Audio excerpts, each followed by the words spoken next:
and welcome to session 108, or as it is now, Phase 3, Season 2, Episode 1. Characters have just reached level 12. Nice. So, online today we have Jeremy. Yes, good evening all. I'm playing Dimitri Dimitrov, the Felgarden, proud Felgarden. Grew up as a humble peasant, but has studied hard and learnt well, and is now able to provide guidance and advice for all the world, as they obviously deserve it, because, well, not obviously deserve it, but obviously need it, because obviously they just don't know well enough compared to Dimitri. But that's it. He's gentle and kind enough to provide the advice for all that needed. So. And we can tune it out at will. That is always a interesting point. Next up we have is Martin. I'm playing a wood elf, half of the Kenzai monk. He's got a background as an urchin from Darrakan, and he's that'll do. Cool. That is all good. Next up we have is David. Hello, David. I play Tommen Goranov, the undefeated champion, Hungarian warlord, master of horses, never been in a single horse combat his entire time, lover of something, I don't know, blah, blah, blah. The most important thing is that he knows exactly what Dimitri Dimitrius is, and that is a massive tool. And just joining us is Mark. Hello. I'm playing Bradshaw, the mighty dwarven warrior, champion, and keeper of Dimitri under control person. Righto. So I'm going to go back to eating my dinner. Yeah, look, Mark, I'd like to review the associated KPIs as to that job role, and we're going to talk about your work performance currently, because I feel like there is room for improvement. Well, let's make it. Bradshaw's not in a position to keep Dimitri under control. He's too busy looking for his hammer he threw away. No, that was the old hammer, not the new hammer. So yes, it's a group effort to keep Dimitri's head from exploding. But speaking of head exploding, excellent fallback there, Jeremy. Brilliant. That would have been like a year ago at least. No, that's over 3 years ago, by the way. Oh, the hammer throwing. That was one of the first adventures with Bradshaw and which Dimitri was involved in. Yeah, so it was at least a year ago.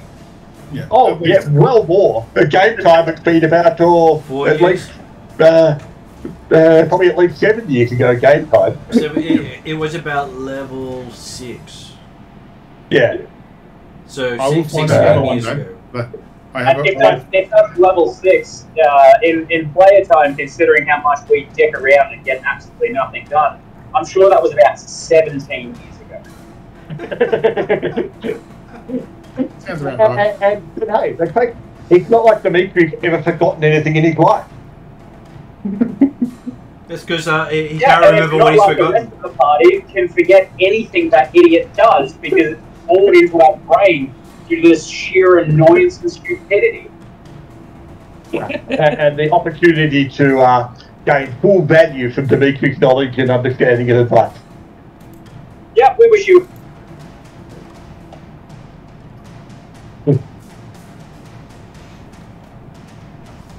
Okay, so there's no recap at this point. You're just being thrown right in the deep end. So okay, so we're effectively we're starting in the middle of the walk, been going on for a couple of months again. Is that the situation? I was just going to start off the description for you. Yep. And then you'll get more details from that after that. Okay, so well, I'll start off with the date. It is the first of the third month of the year, and you have been fighting for over 3 months.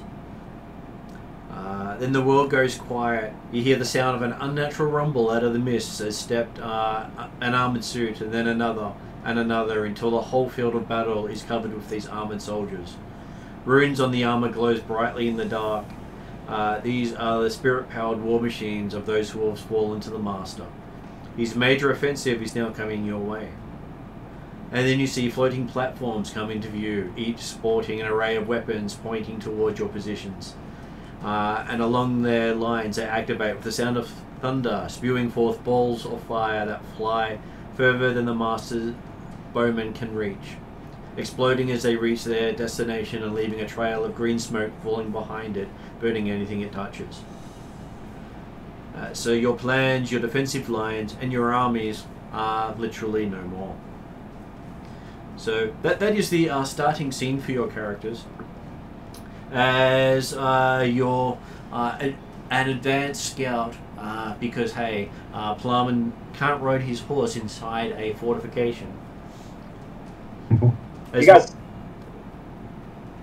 much as you'd like to, there's not a lot of room because it's almost standing room only. And to make Plumman feel happier, I can actually pull out a figure with a horse and put it on the tabletop for him. Well, I mean, that figure of the horse is very similar to the figurine that he has in the shape of a horse. Well, but Martin's going to make you feel happy by putting a figurine on horseback on the table. Unfortunately, that's the opposition, not Plumman. Jeremy, I wish you.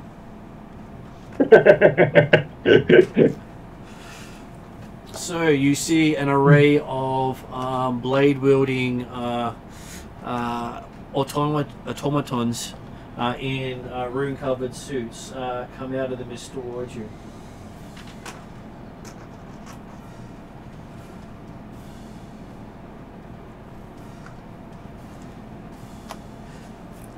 So you'll have to guesstimate because, hey, I may have to try to zoom the camera in for you so you can see better. Let's see if I can get that to work.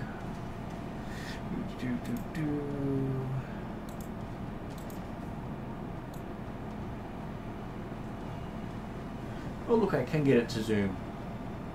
But apparently that's as close as I can get it to go without losing detail. Improvement. So yes, you can see an array of people before you. On the left is the party. On the right is the advanced troops coming into view. And I will be giving you each initiative roll to see how and when you act.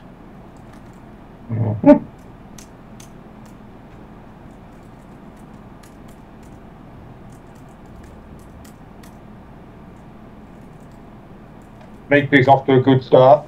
Can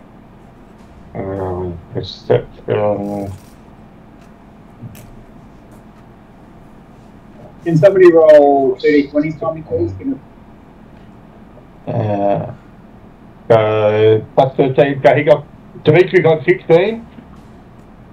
Fireman, I'm assuming you want the better one, as opposed to the one. A roll of 13 on the die.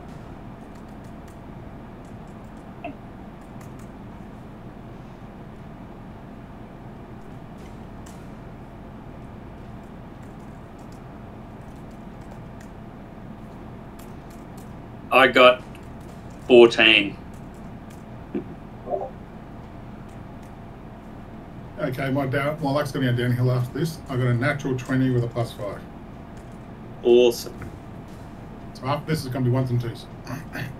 Yeah, you're carrying the team. That's right.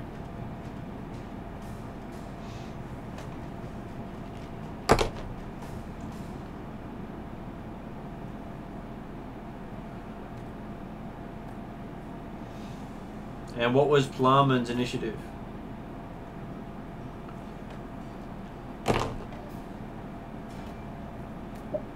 I'm not certain what his plus was, but I rolled him a 13.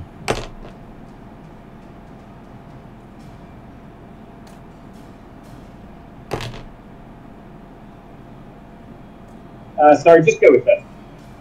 Okay, 13 it is. Okay, so Bradshaw, you can see coming in towards you are floating platforms with what, as a dwarf, you recognize to be artillery pieces. How far in feet are they away from me? Each square is 5 feet. Oh, okay. So I won't be getting there too soon, is what you're saying. Okay. Let me see if I can make that easier for you guys to see as I try to bring it to the front of the screen. No, that's good, actually. Thanks, Martin.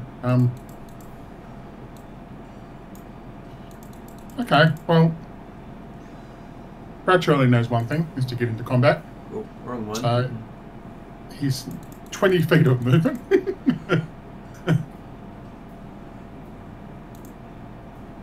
I assume we're all on foot at the moment, is that correct, Martin?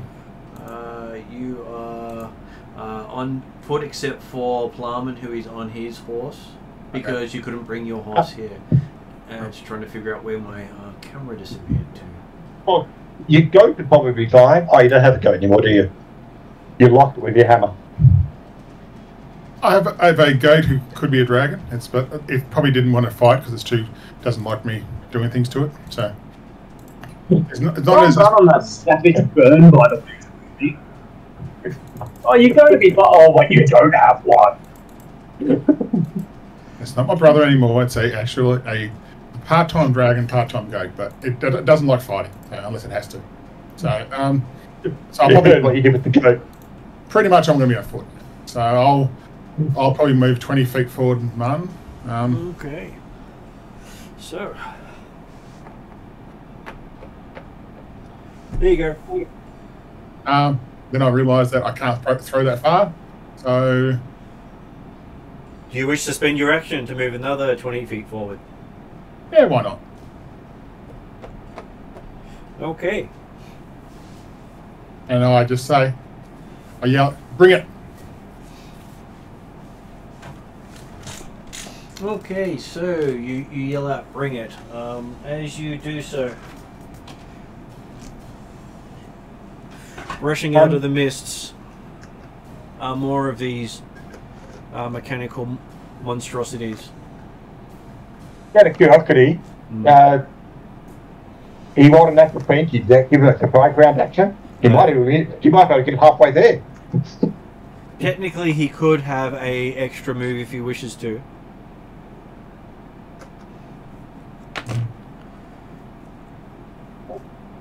I'm just wondering. Want to get a bit closer? Yeah, why not? What's the worst that could happen? Well, obviously the worst that could happen would be Dimitri going away. But Dimitri wouldn't leave a fellow party member alone. You mispronounced best. Okay, so So yeah, if I've got that 20, I've got an extra move. I'll just do an extra move, Martin. I've done that for you. Cool. That's Okay. that's with 3 moves that's gotten you that far down the board. Well, after I say that and I see the extra one, people coming through, I'm going, thinking to myself in my head, hurry up, Plowman. Okay, so you notice as these ones that have just come through the mist aren't wielding swords. They stick their arm out and a round hollow appears in their hand, and then there's a loud boom as a flaming ball starts flying in your direction. Jeez. I'm glad I'm 1,000 feet away. So, Mark, would a 19 hit you? 22 with the old armor, so I'm not sure what the new armor is, but 22. Okay, so this ball the size of an apple flies right past you and explodes in the distance. as you see another one do the same thing. This one hits an armor class of 23. I first say, haha, and then I go, oh. Oh, Okay.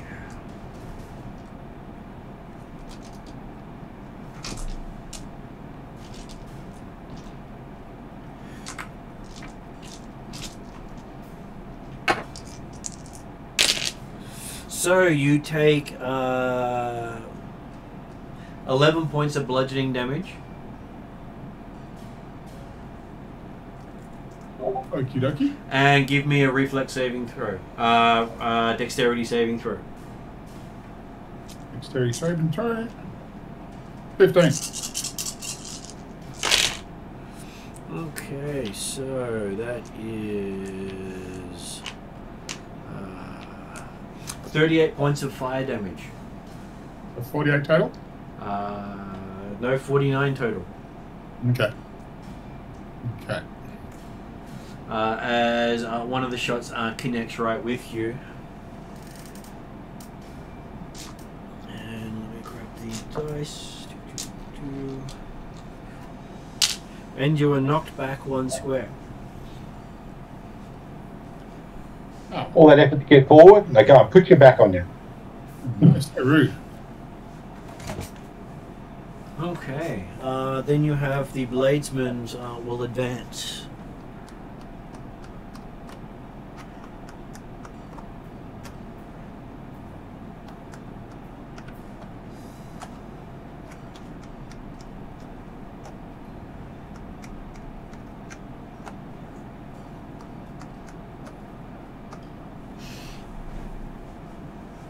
That is the extent of their movement. And then we come to Dimitri to save the day, I'm sure.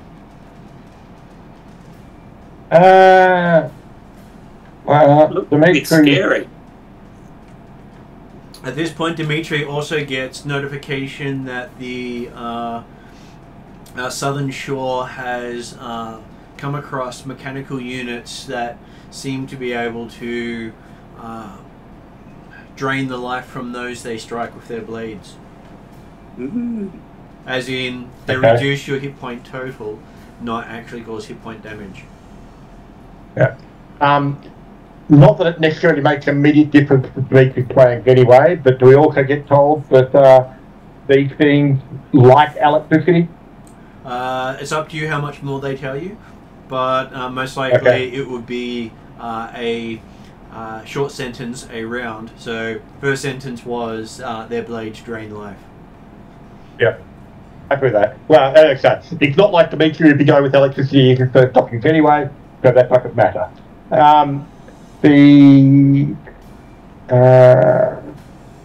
How far away are the big guys from Dimitri at the present time? Okay, so Of the order of 120 or so feet? you're looking at about 120 feet, yes. Because Okay. the dwarf was roughly next to you, and he's 60 feet ahead. And Yeah, he's that's what I was looking at, counting and figuring, yeah, must be approximate. So, and the we can make it a bit easier and just go forward about 30 feet or so. I think is Dimitri which side's Dimitri on at the moment according to that stuff? Okay, yeah, he'll come towards the what is it? The right side of he'll move towards the right side of the board as we're going forward. No, other way, okay. Yep. Like our right side if we're facing, yep. And then we'll go for a fireball, which I'm thinking should be able to get most of the small critters and one of the big ones on that side of the map.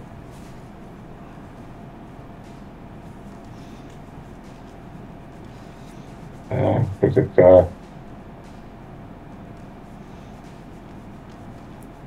Okay, so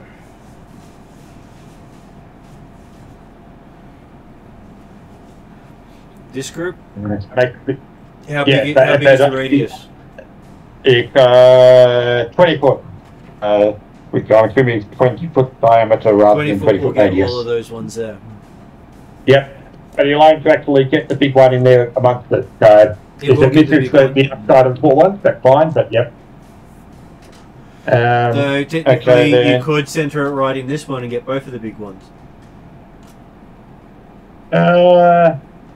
You want to try and take out the group of smalls as well at the same time. So we'll figure that if he damages the big one, and then Kralin can come in and artillery shot the big one, and then take out the other big one. I think that'll work. Where are we? So.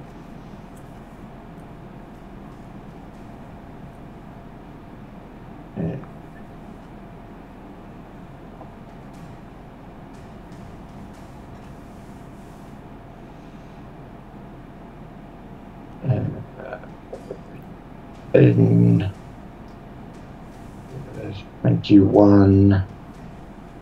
29 points of fire damage,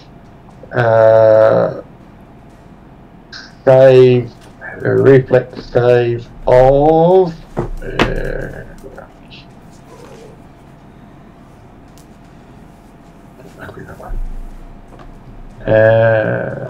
save DC 19. Save DC 19, reflex, well, dexterity.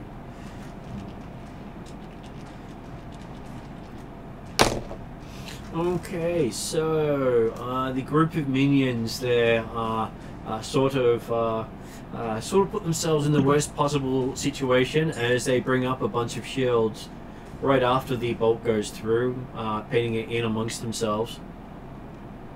And you see your fireball basically condense into a smaller space than you're intending, and completely wiping them out before expanding. Okay. So I didn't touch the big one. Oh no, if the fireball destroys a barrier, it continues on past that barrier as if it wasn't there. Oh, happy with that then? Yep. So that is the basic rule on fireball. So they thought they were trying to protect themselves from it coming in, but were a little too late. Yep. And the big one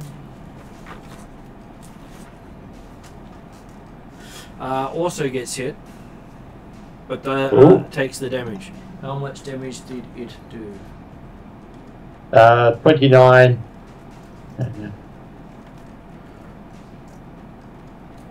Okay. So. Damage has been noted on it. So these ones are off the field. Yep. Okay, so you see both of these flying cannons turn to Dimitri and launch their own fireballs. Oh, okay. And dash action going back about 30 feet away, again on the angle. So basically, again, so we're not trying to group up. It's about 30 feet away. All good. At least you're still on screen. I should have checked that before I left. That's all good. I'm happy to be off screen. I can't be targetable off screen, so that works. Okay, so first one shoots at you, hitting armor class 22. 22 will hit. Did you include displacement? Oh yeah, sorry, I've got the displacement. Now look up the basting for a displacement cloak and tell me what I need to roll. I think it's just a 50% mischance on the, or it's the first shot, whatever it is. Disadvantage, right? Sorry, yes, that's what it is. Yeah. Okay, so with disadvantage, they hit you. Oh, after that. Sorry. Because they rolled higher on the second dice. Exactly. Thanks for the support there, Martin. I've forgotten about the cloak of displacement. So.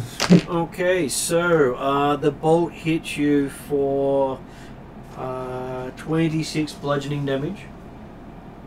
26 bludgeoning, okay. And you get to make a reflex saving throw after that. Yep, okay. 26 bludgeoning. subtracting 9 for his arcane shield. That takes 17 damage. And then reflex save.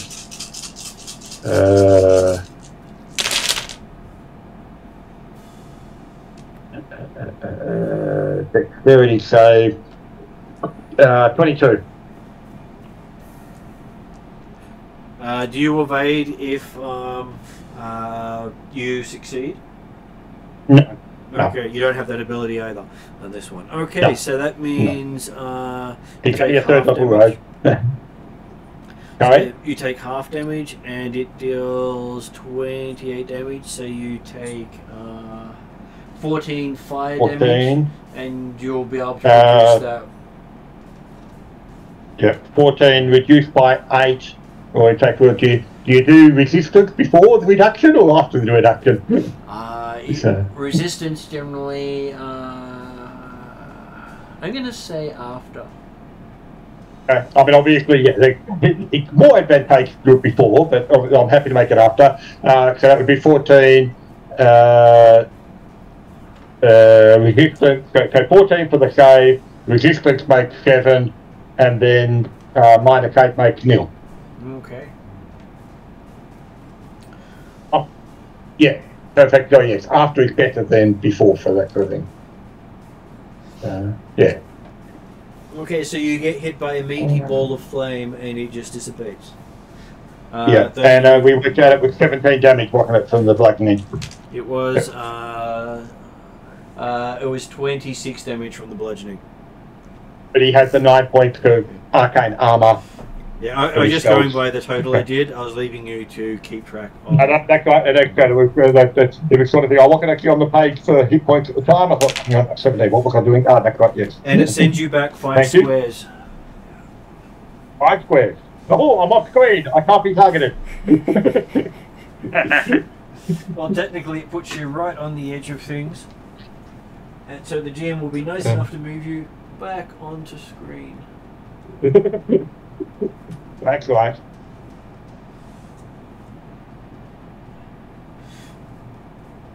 Well, yeah, you can basically see most of the field there. Yeah. Oh. Okay. So that was Dimitri's go. Oh, so it was a flying cannon's go. One of them. The second one also fires at Dimitri. Okay. As you've been hit, I believe the displacement stops. Yeah.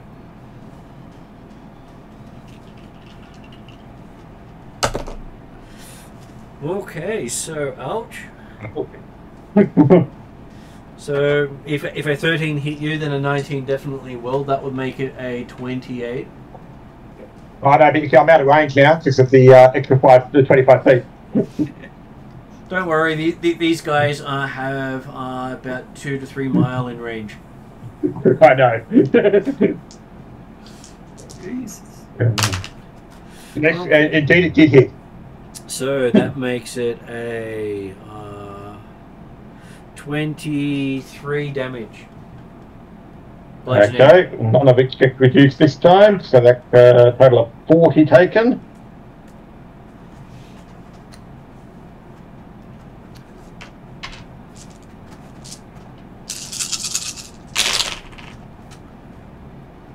And you get to make a reflex against its ball of flame. Which is significantly better. The 19 on the die, so that's about 28. 28? Okay, so you critically succeed and take no damage. Okay. So high dice rolls do help you. And it was a lot more on the dice that time. Well, I'm still happy if they're throwing fireballs at me. It'd prefer without the bludgeoning effect, but... Next up we have is Trellin. Trellin is standing the miniature which is next to the horse with the white little stick. It is a archer, an elven archer. Right, I'll go up to the top corner and shoot the big creature. One that's been damaged from a fireball already, or the undamaged one? Yes, the damaged one. Yep. Okay. So, give me. How does the Horse Lord's armor work? The arrow. The Horse Lord arrow. Basically you roll effectively with advantage. You shoot with advantage. I take note of both rolls because if both rolls hit, it's automatically critical. Okay. Well, I rolled a 14 and a 7, and so that comes up as 21 and 28. Yes. So you get a critical hit. Okay.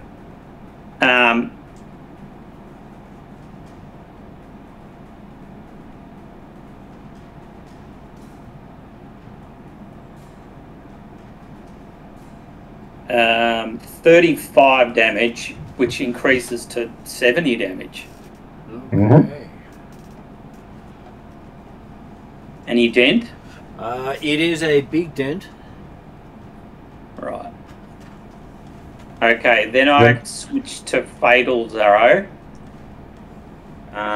Technically, because- that arrow can reappear due to your quiver. You can shoot that one twice in action if you want to. The only time. Oh, okay. Right.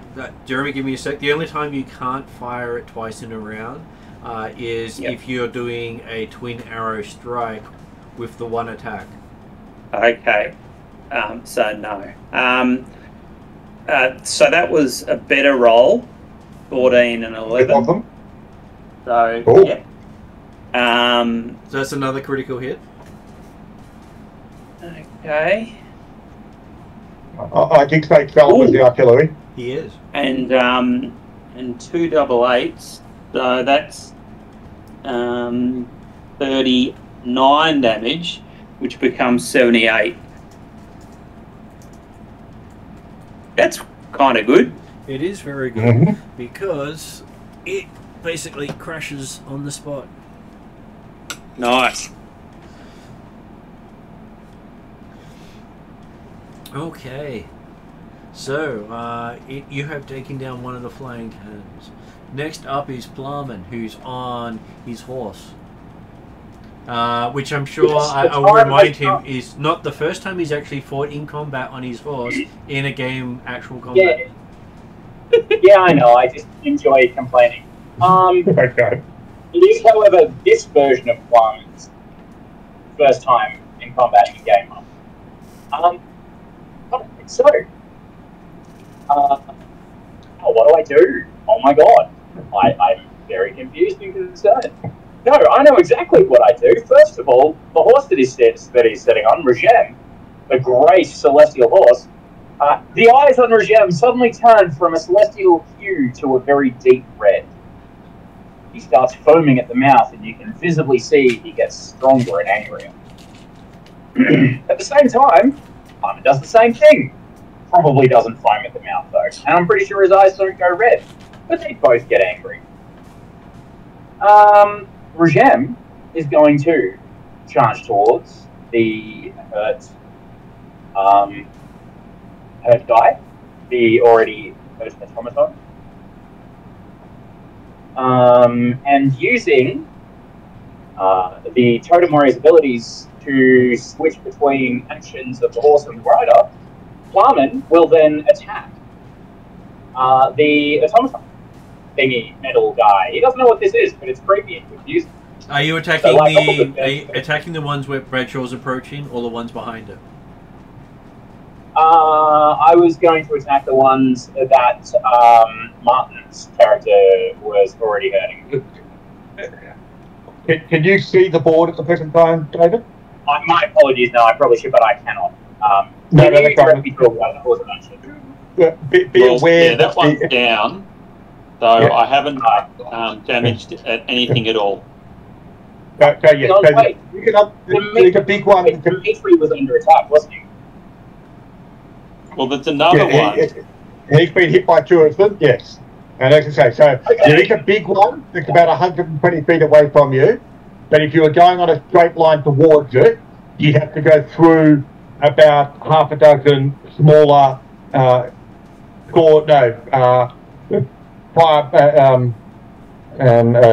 firearm wielding creatures that are about 70 feet away from you.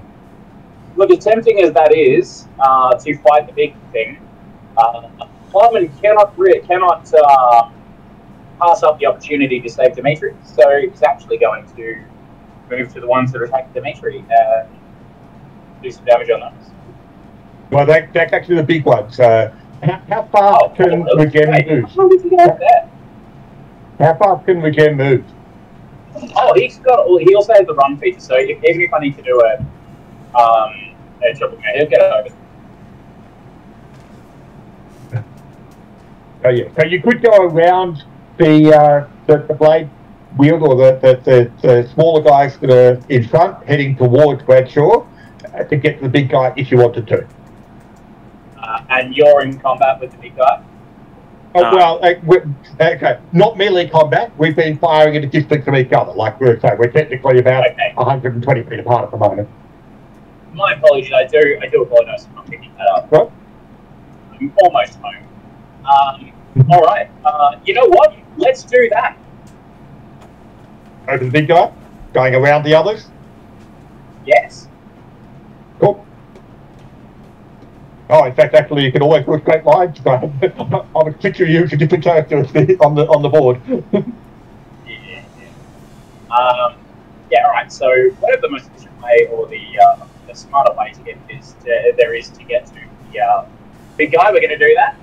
And London's going to, once Regem's done his movie, London is going to. So Regem has to actually run for you to reach the guy, and you're going to have to leap off Regem's saddle to hit it. Really? Yes. Is it floating? It is. Oh, how high is it? It is 40 feet up. 40? Oh, I forgot that part. Okay.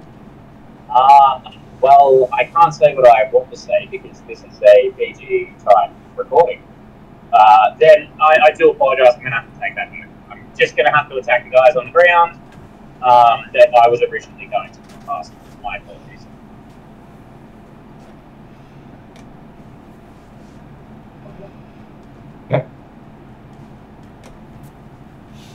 And Regen takes you right in the middle of the pack, so you've got to target this environment. Yeah. How far away was this? How far away what, Dave? How far away were the target-rich environment guys? They were about probably 60 feet-ish. Or no, probably 70 feet. About 80, roughly. Yeah, look, it's going to be 2 moves. That's fine. Yeah, we're still angry, and Flyman's going to do some stabby, flashy, reachy goodness. Nice. Sorry, Jeremy, can you please roll me 2d20? Or at least 1d20, followed by another d20 later on. Okay, well, first one is a 15 on the die. Wow, okay, cool. So, we go back, I quickly generated a very, very basic character sheet. That will be 25 to hit, plus whatever your stupid weapon gives me. Okay, so that's a critical hit. Nice.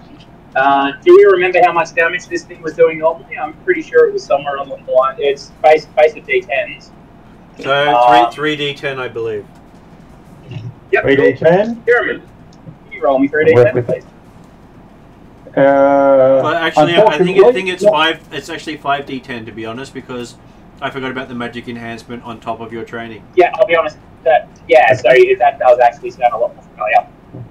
Wasn't going to argue with it though. Yeah, 5d10, please.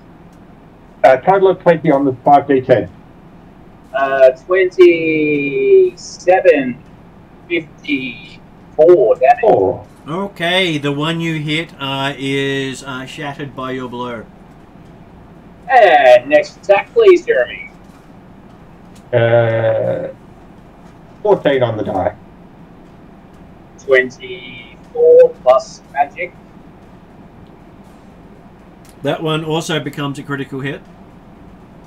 And significantly better damage of 31 on the dice.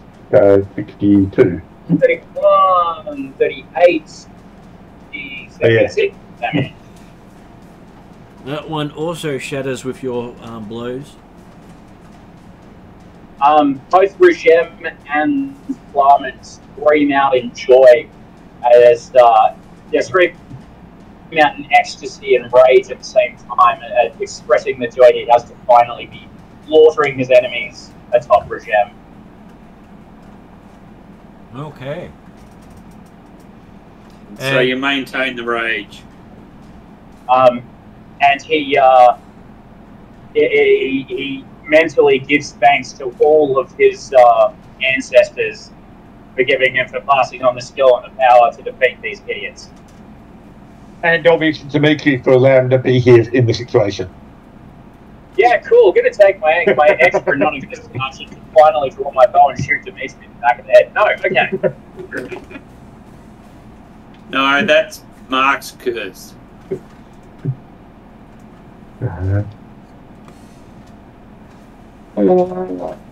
So harsh to him.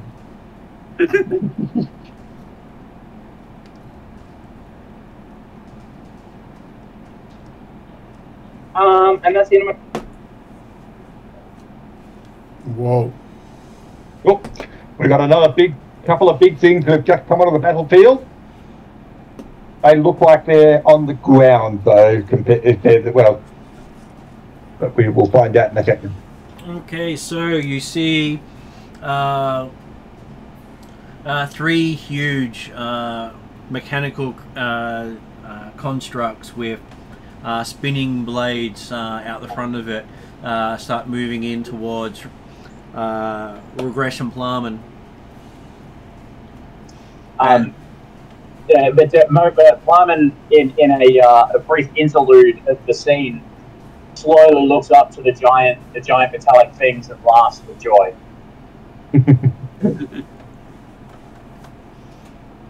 But they are walking on the ground, correct, Martin? They are walking on the ground.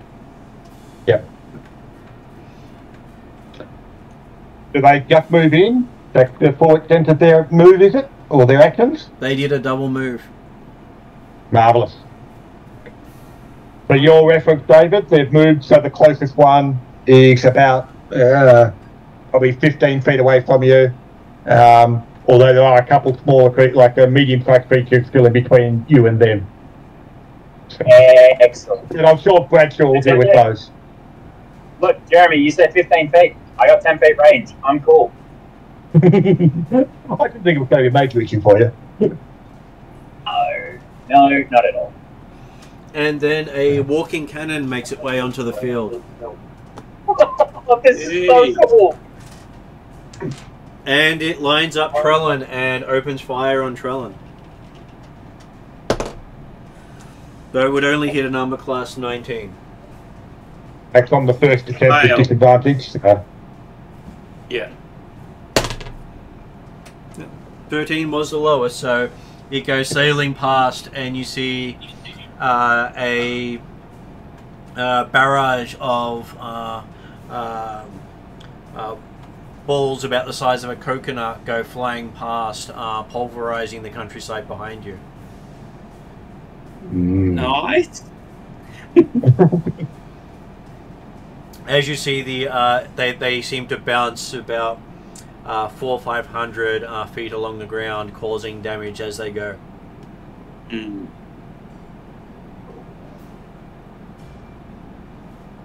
Okay, so we'll be back to Bradshaw in a moment, but I have to just duck to the bathroom so you can think about what sort of tactics you'd like and what Dimitri will give you as the next bit of information for this round.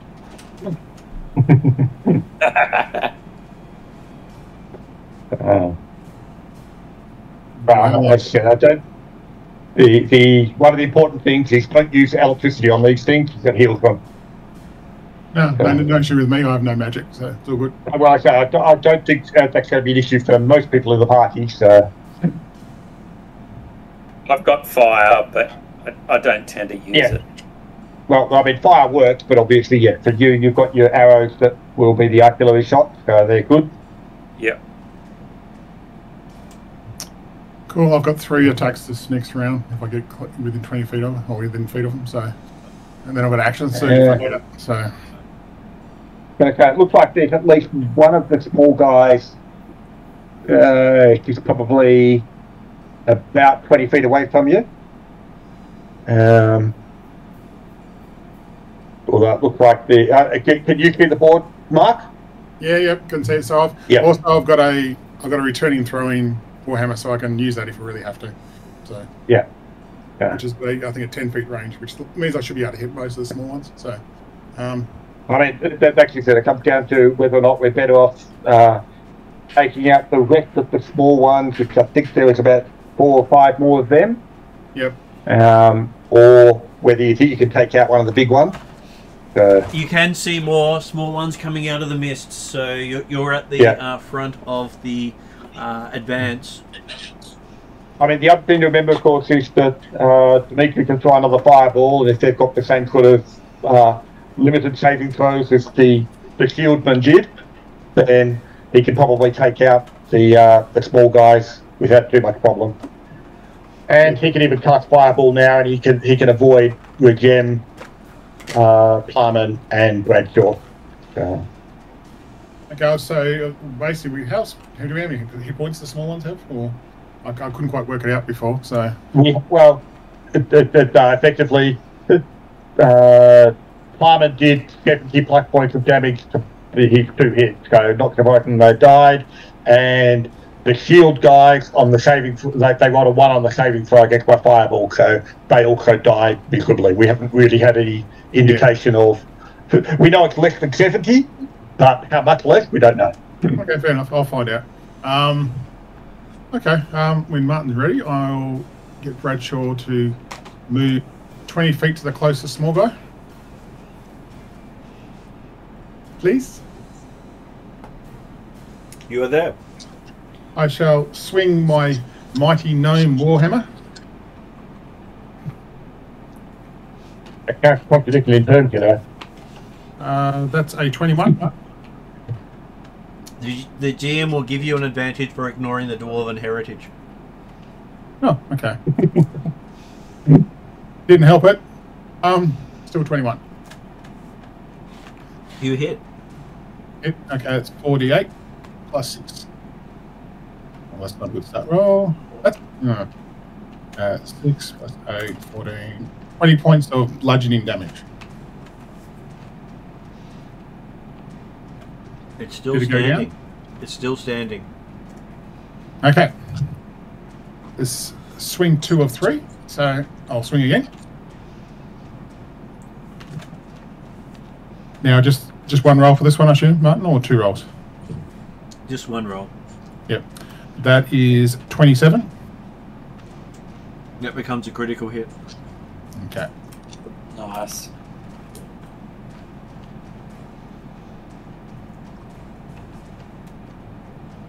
Mm, 19. 50 points of bludgeoning damage. Okay, so it also explodes, but give me a perception roll. Okay. 13. Okay, as you watch, you see a spirit of a child rise up out of the construct. If I could rage, I would rage, but I can't rage, so I'll leave the raging to Plowman. You're angry. I'm angry. It's like What do you any effect? it reminds me of Tenty, so I get upset. Okay, so now the small ones. Is anyone within 10 feet of me? Small ones. If I throw my warhammer and it returns. You've probably got a big one almost within 10 feet if you You do wanted not it. have anything except for Plumman within 10 feet. Okay. This is okay. Action surge only does attacks, doesn't do extra movement, does it? You can action surge to complete another round of actions. It's only attack actions, I believe, not movement. So it is okay. An action surge gives you another action. Oh, it does give you another movement. Okay. It does not grant you more movement, but you can technically use an action surge to move 3 times. Oh, can I use one of the normal move? You can use it as anything you want. Yeah. Okay. Can you just throw the gnome hammer at 3 different targets? I'm just going to double check the range. I thought it was 10 feet, but I'll just double check. Just 1 second. Well, no, surely range increments 10 feet. Yeah. That means you got a penalty to hit when it goes a bit further. So what it means, Jeremy, is if it's beyond 10 feet, there's a certain point. I think it's 10 feet at disadvantage at the moment. Okay, yep. And if it goes beyond the 10 feet, it's an automatic miss. Or beyond 20 feet, you mean? No, a lot of the weapons, if they're heavier than normal with the ability to throw, have disadvantage to start with when you can throw it at expert. Oh, because the hammer's not actually designed for throwing him. Oh no, this one's actually a magical throwing hammer, isn't it? Well, you can get the sharpshooter feat and just ignore it. Yeah, he doesn't have that, obviously. He doesn't have that, obviously. It depends which of the 2 dwarven hammers gnome hammers he's throwing. Yeah, so I've got because my weapon master expert, I've got a throw range of 15 feet. Is that 15 feet with disadvantage? Range, okay, yep. So is there anything at 15 feet I can quickly have a throw as my last? Yes, you do. You have 1 within 15 feet. You can do it too. Okay, I'll do that, and I'll take disadvantage on that one. Right, so that is a 18. With an 18, it does hit. Okay. Woohoo!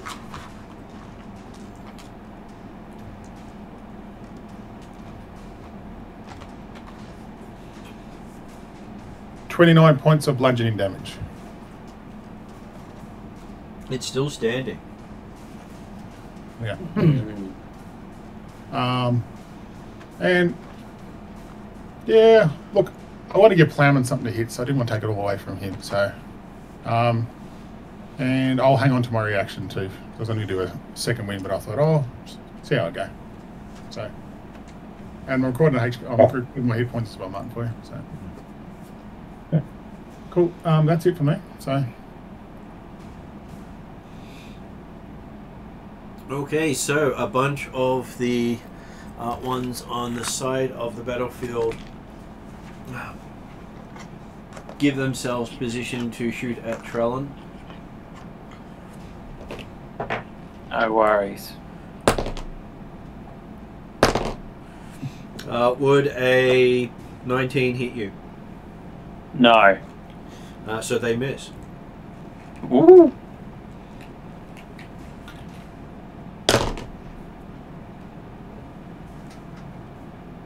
That would be a 9 to hit you, which would definitely be a miss. That's right. And that would be a 8 to hit you, which would definitely be a miss. They're following the shock of the previous one and getting worse.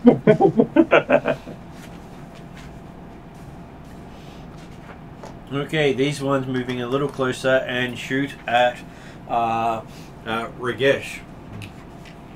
That Plowman's horse. Yeah, Regem. Oh, sorry. They don't have disadvantage to shoot at it. They can just shoot at it normally.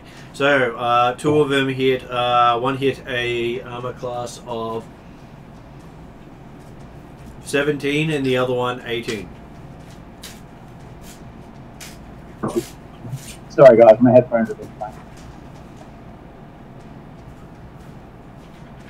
We know Regem's AC?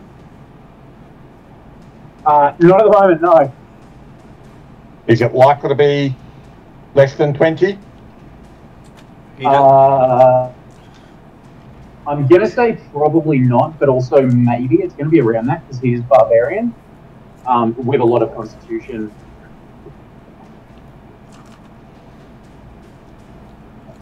What farming KT? Hang on.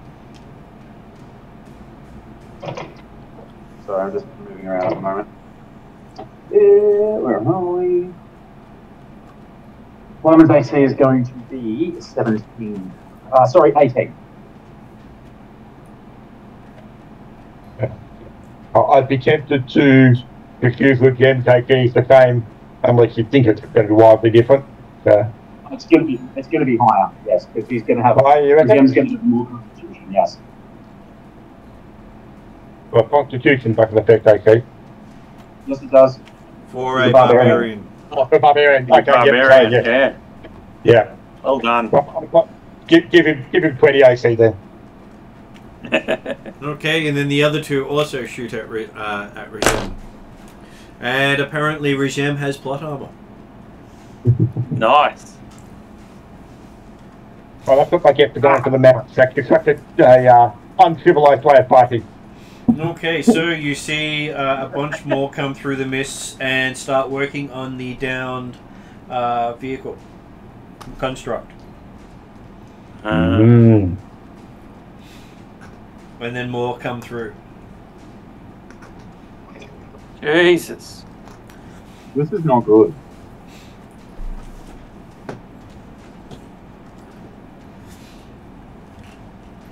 Don't worry, all's not lost yet. As we're now up to Dimitri's go.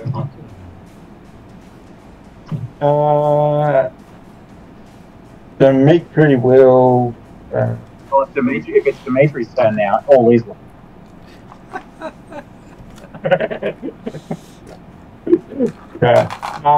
He'll move forward again about 30 feet or so. Technically do 35 is going to make a difference, but 30 feet could be enough.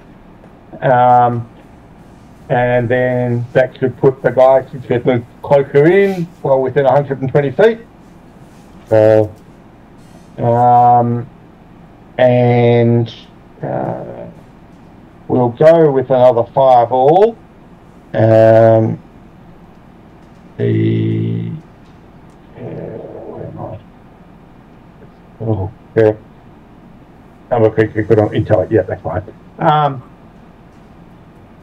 If he put a fireball in between the two large guys that are like the two ground-based cannons that have moved in, of the three of them. Well, the big ones aren't cannons. The only cannon is the silver one. All right, yeah, but like the two ground-based giant blade wielders. That's what I think. They're the blade wielders. Basically, we'll look to put a fireball in between that group, like the one that's further away from Dimitri, the two that's further away, on the idea that should get a number of the small guys in the group as well, I suspect. And as I say, he can bend it around Plumman, Regem, and Bradshaw. And remember your wording there. You said you can, not that you are. I don't think that, but I don't think he could matter because he's probably aiming in front of them enough to get some of those guys at the top, the rear. So are you planning to bend it around them? Yeah. The last of the airbenders. They're not. It's not going to hit them if they're in the area of effect. But I think it's better to actually go slightly beyond because they wouldn't be in the area of effect anyway. So looking at the layout, I can see that. So. Okay, so as you fire your fireball, the big blade wielders activate a reaction. And you see a wall of force appear across in front of them. Okay. So that means it's only going to affect the small guys that are in front of them. Then that is correct because they don't. They're too far forward to benefit from the wall of force. Yep.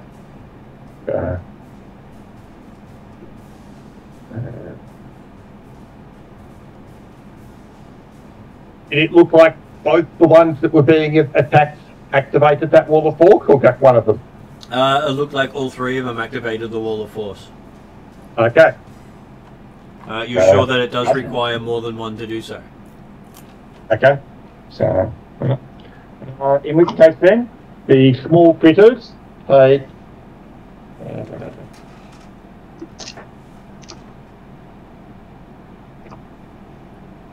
And so your fireball explodes right on the barrier, and basically the barrier becomes the center of the explosion. All good. Aggregate.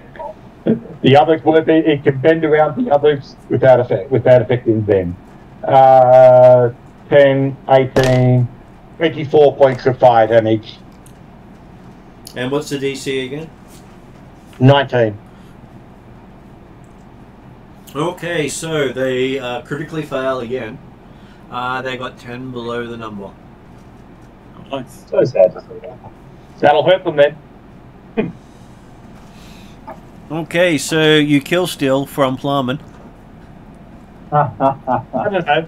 I clear the way so I can go for the big guys, the more important enemy. Yeah, you keep telling yourself that. I didn't want the jam tripping over little guys if he tried to Plowman wanted to get to the big one. Yeah, okay, Plowman will buy that a bit more.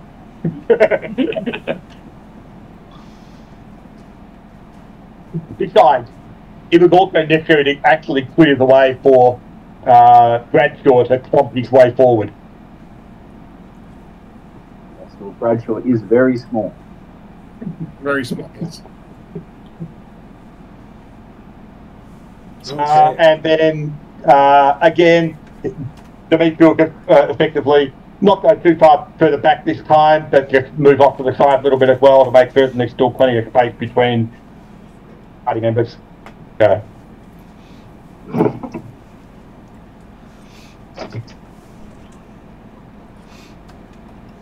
Okay, at this point, it comes through to Dimitri that a 80-foot tall Dracolich has entered the field on the southern side of the battle. Yes. You ever get the feeling we should probably leave? Right, no, don't worry. The 80-foot tall Dracolich is several miles away on the other side of the lake. Yeah, okay. He also is 80 foot tall and probably has very large steps. Also, we should probably leave, says David the player and not Plowman the character. That's right. Dimitri doesn't worry the host of the party with information that doesn't concern them.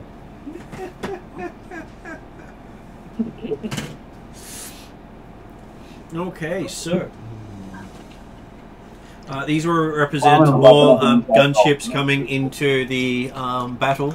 So these are also flying gunships, as this other one lines up behind, above these creatures, sitting above the wall of force, and each one of them fires on the people beyond the wall. Except for the middle one, which is firing on your castle in the distance. Okay. I can't remember the castle, but carry on. Don't worry about it. It's something that, yes, we want to eliminate that artillery that's shooting past it, but it's not affecting us on a round-by-round basis right now. Okay, so the first one shoots at Trellin, who unfortunately is hitting an armor class 28. What's the lowest number? 28. He rolled 2 19s. He rolled 2 19s. Okay. Yes, I take a hit. Okay, so this comes out at 19 points of bludgeoning damage. And you get to make a reflex save. Do you have evasion that if you get enough, you don't take damage? Yes, I do. And I have 2 things. I have one, which is the evasive maneuver, and another one, which is the ring of evasion. Mm-hmm. So, let's see. 25. 25. Okay, you critically succeed. Well, you're one of critically succeeding, but you succeed and critically succeed because of evasion. And the flame just seems to turn the ground around you to ash. Jesus. It's a 30-foot fireball radius. Right. Glad we were leaving space between party members. The other one shooting at Dimitri does. How long does it take for the cloak to reset?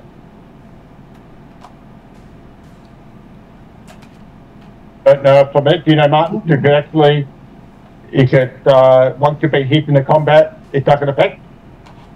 No, it doesn't. It resets at the end of the turn. Right. So yeah, so basically the first attack I've got time... 22 armor class. So, Jeremy, it's the end of your turn, not the end of the creature's turn. So, the fact that you have had to go between the last time you were hit means that your cloak has reactivated. Yep, happy with that. So okay, so one shooting at you as well. So plot arm is helping you. That was a 14, being the lowest. That'll miss. Awesome. You have the blessings of Regem on you. Okay, so and the middle one fires above you, and you see the ball go flying 2 mile behind you, hitting the emplacements, and it basically shattering. Ooh. And as it fires, you see another 50 more come through the fog, following it.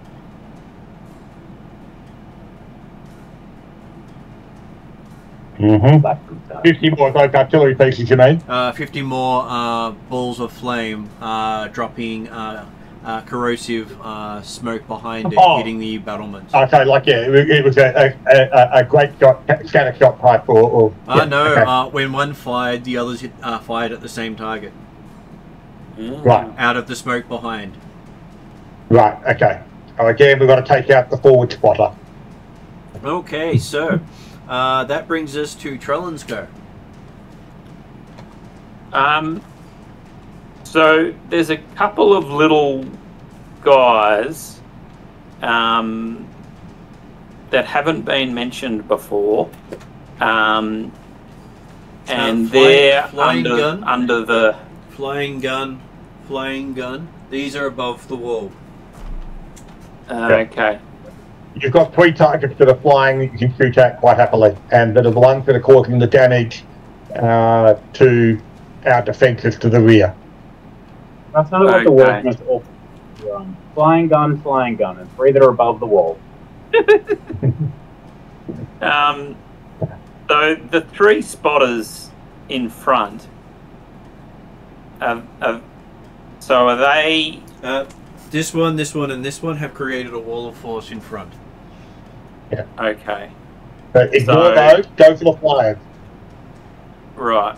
So I'll avoid them and go for the one at the top. So I don't know if that's... This is a flyer here. This is a flyer here, and this is a flyer here. Yeah. Okay. At the bottom then. Okay. Let's go there.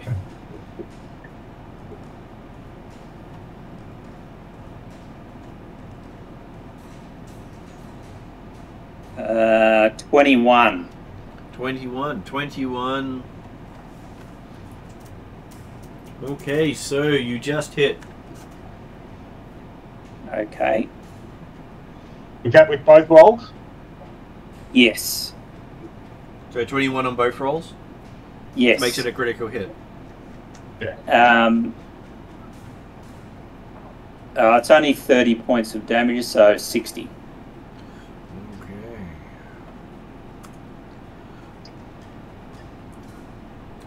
Okay, it is still moving. Do you make a second shot at it? Yes. And it's much better. It's 17, so that'd be 31.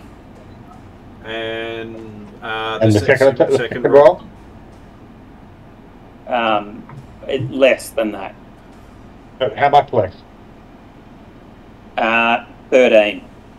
Total? Which adds to the 14, which is 27. So definitely another critical hit. Remember, you've got to roll both d20s to see if they both hit, and then you get a critical. Okay. So that's 33, so 66. That's a great horse lord's arrow. Mm-hmm. Thank you. It's a reason to make sure you put it into your hand when you become an elf.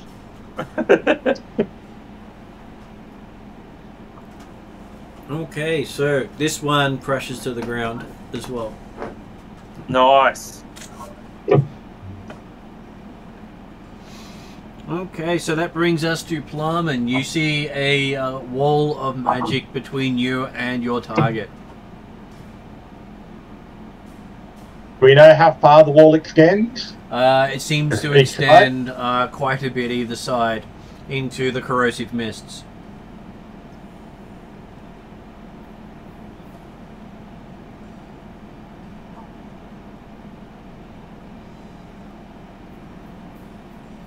I'm sure breathing in acidic mist won't be too bad for Plum or his horse. Turns out I probably should talk while I'm here. How high is the wall? The wall itself goes up about 30 feet. I'm sure you could leap over it. You are an amazing leaper. I'm more talking about can Regem leap over it.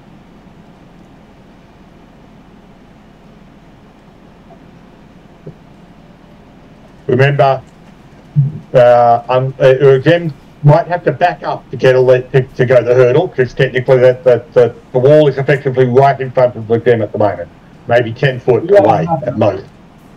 That's cool. I'm just saying. What rules up my jump? I'm just looking up how to jump. Yeah, no, I got it. Haven't used it very often. Number of feet up to your jump strength score. Up to your jump, up to your strength score. So what is strength score? Is that like the entirety of the strength? So you must move at least 10 feet to make a high jump.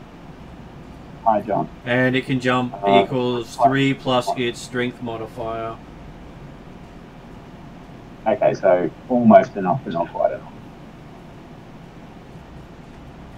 Oh, wait.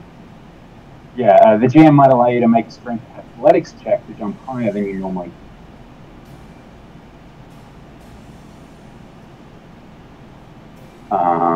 Would you like me to provide you with a feat of horrifying strength and athletics? Okay, so give me a athletics check for Regem.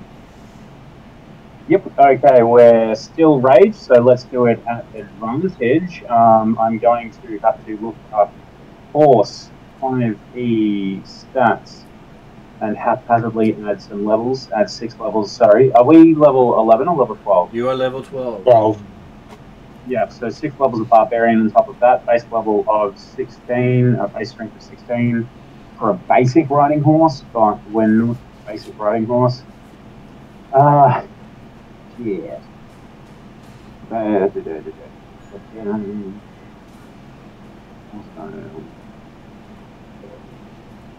I just remember Regem being ridiculous. Okay, so yeah, we start at 18.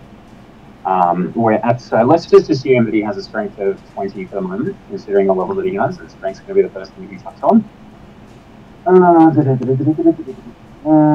So 20. He's just going to, like, at the absolute very least, he has a speed of 60, so he's going to just do a loop and come back around to do a jumpy jump. There we go. Up to here. Alright, so we're just doing basic.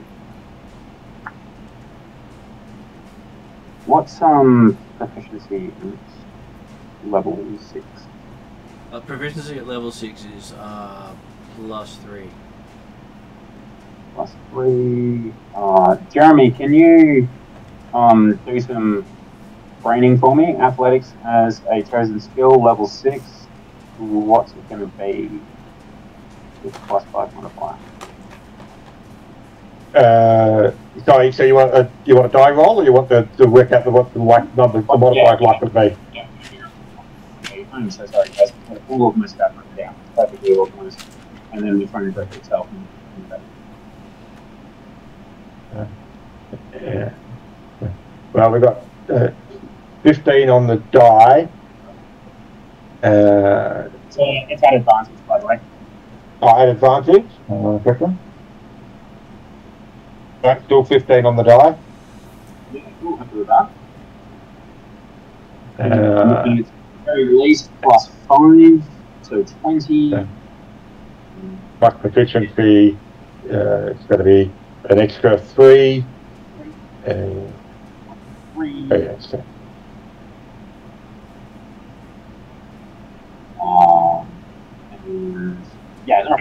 Let's just go with 23. The result is 23. And the Flyman is going to ready to jump off the back of Regem if he has to. So Regem has gotten you 20 feet up the wall. Close enough. Boing! And then it's a jump roll for Flyman. Wait. Yeah, hang on. They're going to do... Oh, no, let's not get too juicy. I was going to try and de-summon Regem and grab it, but let's not get too carried away.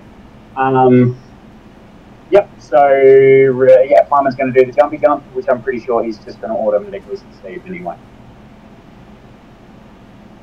The real question might be whether or not he wants to jump on top of one of the giant creatures behind the wall. That is a great question, and I'm happy to athletics check that one.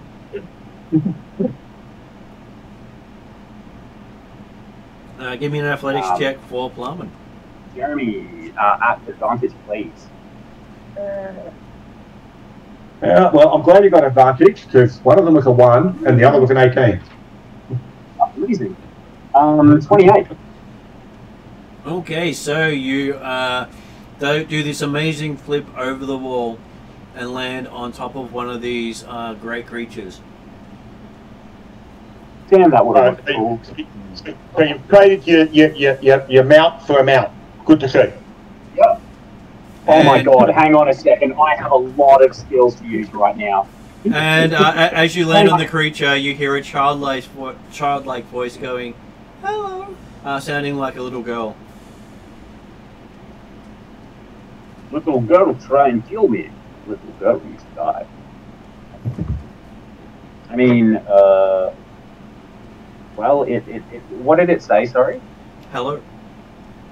Hello. Okay, we're going to go with an intimidation check.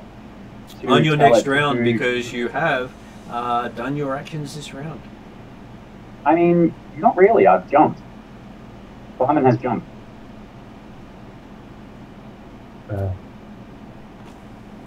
Which, does that get counted as part of movement? In 5th? Well, it is a... he can do the movement without the jumping, but the actual jump is a check, and most checks it counts as an action, so therefore it counts as your action for the round. Yeah. Unfortunately, it does. So you've got a movement action. Technically, you've got a bonus action maybe at the end, but unless of course you've got some ability that allows you to do an athletics check as a bonus action. No, you're all good. You want to do anything as a bonus action? No. Okay. So now we are up to the Lady Blades.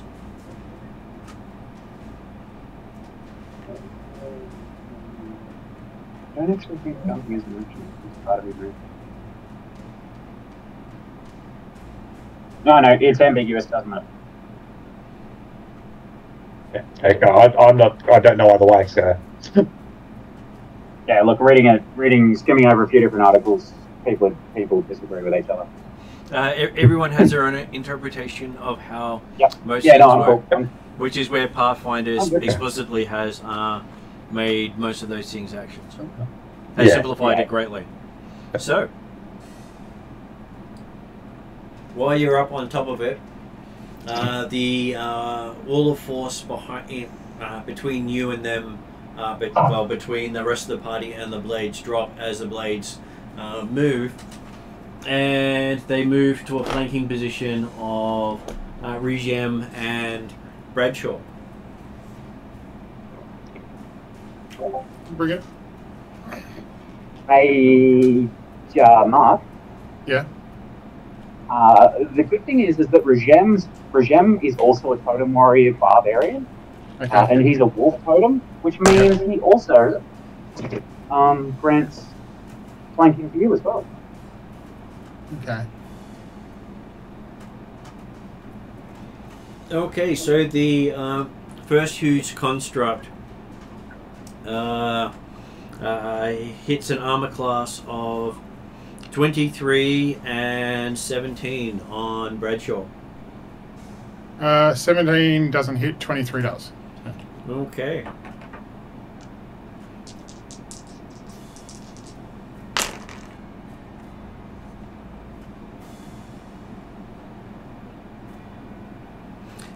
Does 19 points of slashing damage. Yep.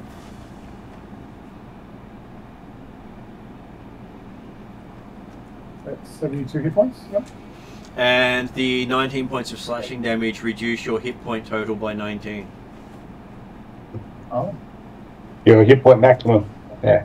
Oh, maximum. Okay, so it doesn't come off my... Comes off both, does it? It comes off both. Okay, so my maximum's 140, so I'll make it 121 max. Yeah. And you effectively took 38 points of damage. Oh, okay, I see what you get at. Yeah, okay. And then the other one hits you, attacks you. Only hit. Second one is armor class 18, though because of it doesn't get a great bonus for flanking. So your armor class is higher than what they can hit, so they don't hit you on the second group. Okay, that's cool. I know my AC will be high with my soul suit, but I'll wait till I find out what the armor is for that one. The third one comes in and attacks Regem. So rude. I don't believe a 17 would hit Regem. But you got it on 20. Yep, you're on 20. I'm 22 for mine, Martin. So. Well, that one was hitting Regem, but missed. And there's a plummet on top of one of the figures, just so we have a space for where he is. Yeah.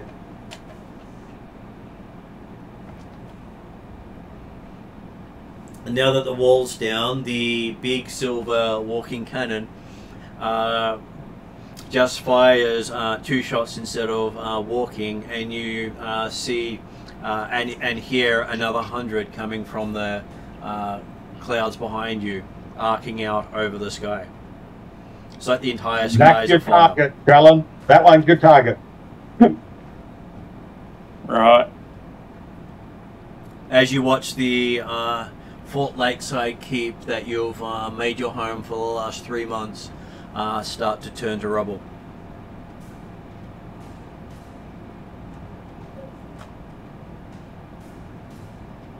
Okay, so Bradshaw. So Trellin's on the one on the top of the screen, is that correct? He is, yes. Well, I don't like taking, Plowman's targets. I feel that it's not right. It's rude as warriors to warrior. So I feel that I'll have to go for the middle one if I'm within range of the middle one. Am I? The middle one, you are not. Okay, which ones can I? The one that Plowman's on is the only one you're in range of. Actually, you have to move to hit it because it is actually got reach, which you don't have. Remember, they had reach. Like, they were both flanking you, but they had reach. Okay. Well, I'll move the 5 feet, I assume, Martin, or wherever to get to. So will I go? Do I attack of opportunity for any of those ones if I move? They only get an attack of opportunity. Well, technically, yes, you will get an attack of opportunity from the furthest one if you move into the closest one, because you will have leaved its threatened area. Yeah, okay. Well, but if you go into the middle one, you probably won't necessarily leave either threatened area. Okay, well, if that's the case, Martin, I'll go with that one. So, okay. I don't might have to confirm the distant truth, but that is true. That stays within the attack of opportunity for both of them if you stay in the center of it.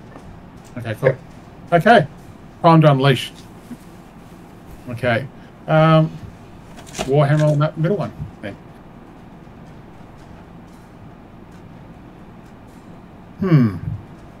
That's not good. No advantage on that one. Just out of. There is no advantage. Okay, that's a 1 on the first one. I'm so glad you unleashed. Yeah. So that's a 12 total. Wait. Is Regem's not in contact with that one, is it? Regem is not in contact with that one, no.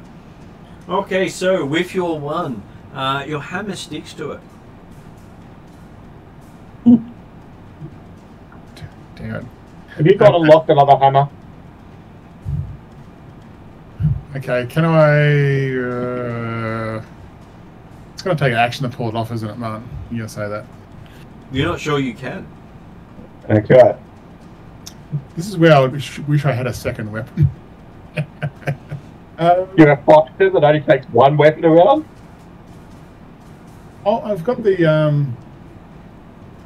I've got a Dragon Bane Spear that I got from the last session last week. Not trained in it, so I'm not sure heck. You're trained in all weapons, Mark. Oh, okay. Okay. Okay, if that hammer's stuck and I feel I can't get it off, I'll bring out the spear and then... That one that you're attacking, that's not within 5 feet of Regem, is it? It is not. Yeah. Okay, cool. Sorry, I just reread the rules to figure out exactly what was going on. Yeah. Okay, if I want to bring the other spear out, is that an action, Martin, or is that just something I can just quickly do? No, you can do that as a bonus action. Okay, I'll do that as bonus action. Then I'll try the spear and see if I get the spear stuck next time. That dice goes in the dice jar. Okay, so, second of 3 attacks. Oh, Jesus. Well, that's a 1 better than my previous roll. That's a 13 total. Okay, your blow glances off. This guy is heavily armored. Yeah, or Mark just rolled shit. One of the two. Third attack. Keep unleashing. You wouldn't guess what my third roll is. It's a 3. 1. 3. I've got 1, 2, 3.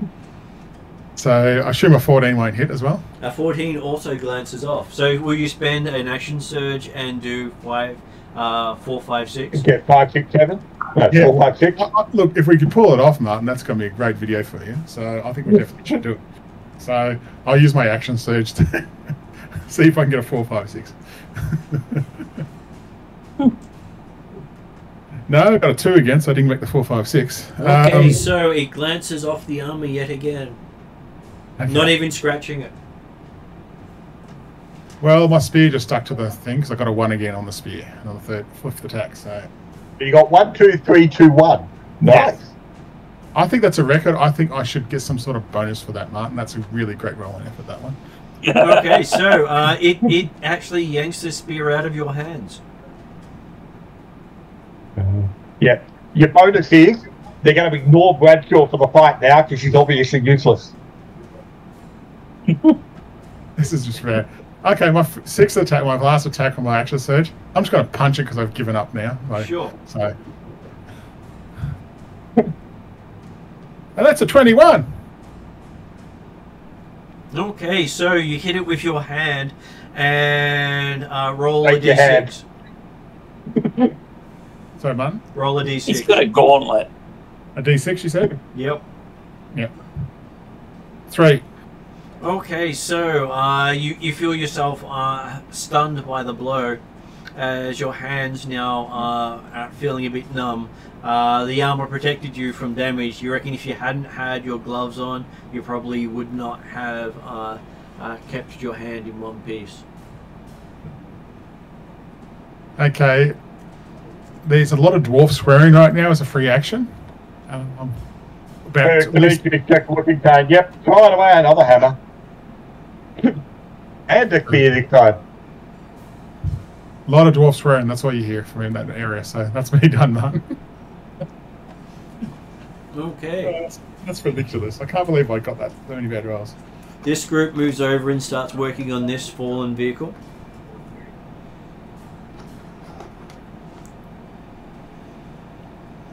This group moves forward and with blades attack Bradshaw. We're flanking.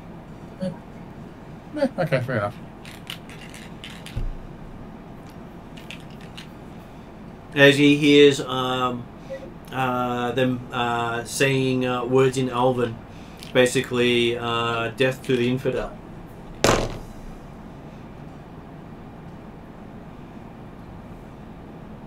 So, one of them's going to definitely be a miss. Yep. Whereas the other one becomes an armor class of 23. You just got it by 1.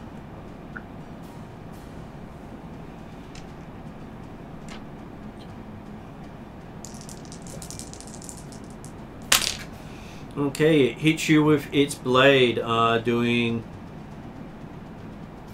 8 points of damage and reducing your hit points by 8. Okay. That's 113 max. And 64 at the moment.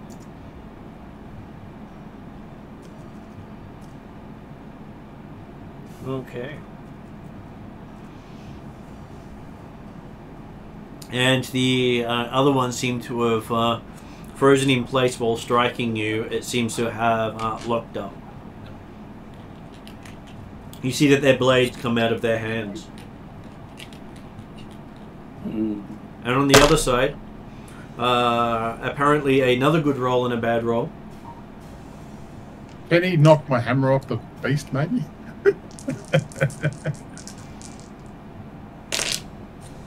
As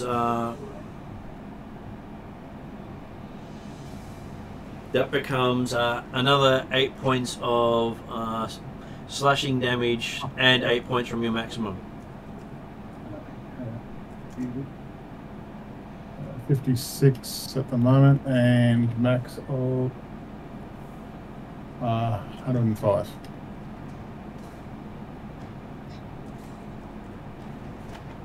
Okay. And you see more troops coming through the mist behind. Any ideas, Dimitri? You're out. Stop throwing your hammer away. Not time for smart-ass comments. Not a time for smart-ass comments. Okay, so take a fighter, carry more weapons. Apparently it is Dimitri's go.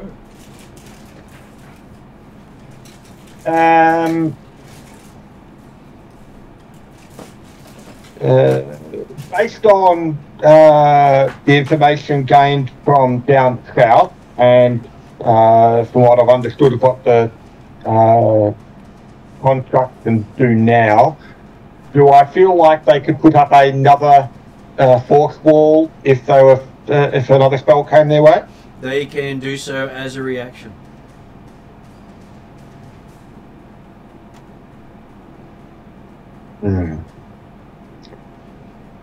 And you also hear that the south side of the lake has fallen back to Fort Ainsleberry. Yeah. Though they don't believe it will hold, as half of the castle has already been destroyed in a barrage. Okay then.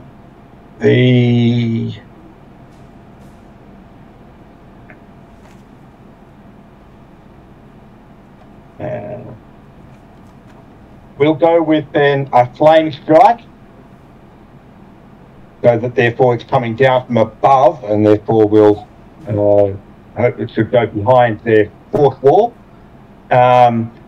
Aimed basically close behind the middle of the big walkers, which should then also get the floating cannon in the middle, the 40 feet up.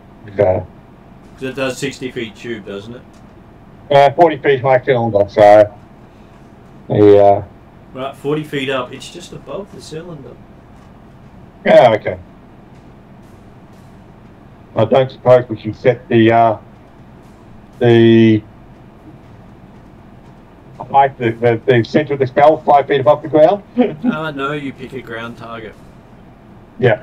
Okay, that's right then. Yeah. Unfortunately, I said 40 feet before, and they haven't lowered themselves. Yep, okay. And so that means it should be getting at least one of the ground walkers, whether to get 2 of them with a 10-foot radius, and then obviously a number of the small critters, and we'll dodge Bradshaw. Can you do that with all area effects or only specific area effects? I'm fairly certain it's all. Well, I guess actually it comes down to in level up. It says when you cast a wizard spell with an instantaneous duration that deals damage to an area, you can choose a number of creatures' intelligence modifier in the area you can see. The chosen creatures take no damage. Yeah, that applies to all your area effects. Okay, I mean the only question was the idea that technically Flame Strike is a pre-spell, but it's getting it from the fire into craft. So it becomes as a arcane spell because it becomes a arcane. I thought it did, but it was something else. Just double checking. So,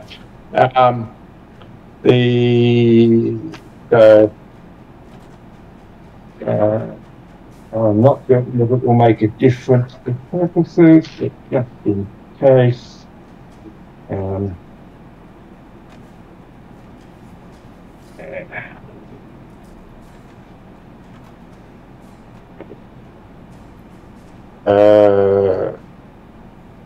So that would be 12, 14, 19 points of radiant damage, and is there a saving throw? Oh, sorry, saving throw will be dex half. Yep, but it'll be the DC 19 again. And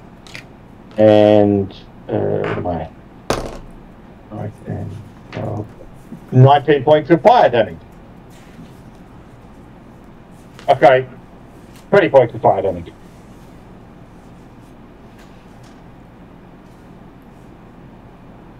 Okay, so not a critical fail, but it does fail. So that's 20 points of fire. How much of radiant? 19. That could release the soul inside, hopefully. It does not. It is still moving. Okay. What about the little guys that were in the area? Apparently none of those actually made it. As you sort of hear some distant screams. As you realise these are some of the former soldiers that were on the battlefield fighting for your side. Hey, okay, we're well aware from last year that they were coming back as undead. It's a case of releasing their souls, or at least releasing them as much as possible right now. So he has no compunction or concern about screams of the already dead. Okay, so you see some more flying cannons enter into the battlefield.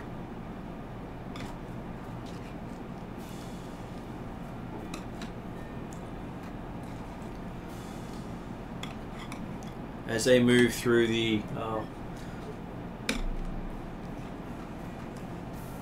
really wonky cannon, but hey, as they all fire basically large explosive balls into the distance. At this point, Dimitri does recognize the constructs as no machine origin.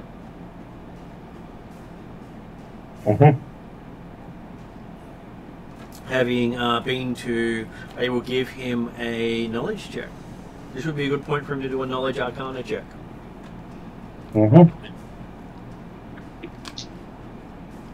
Natural 20. Okay. It would then be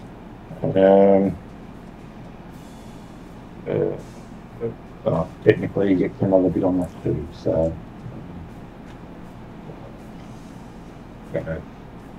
22 33 with an natural 20. Okay, so you do recognize these as what the gnomes called their soul forge constructs. Basically, they have a mechanism to take the soul of a living creature and imbue it into their technology to power it.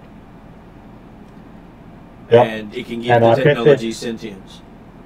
And I bet they're proud of themselves for having come up with the idea. Now they've let one of their soul forges get into the hands of the master. And you have, so for a player perspective, you recognize it as you're fighting the Warforged. Yeah. And the master being the one who created the Warforged. Yeah. Which means that you do have a belief that there's bigger coming. These are just been sent to soften you up and take out most of your ability to defend and preserve the area. Yeah. And as you're currently the ones in charge of the fort on the northern side of the lake,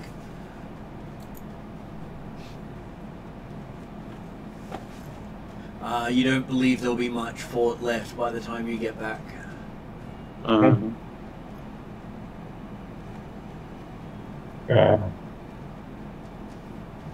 So that brings us to Trellin.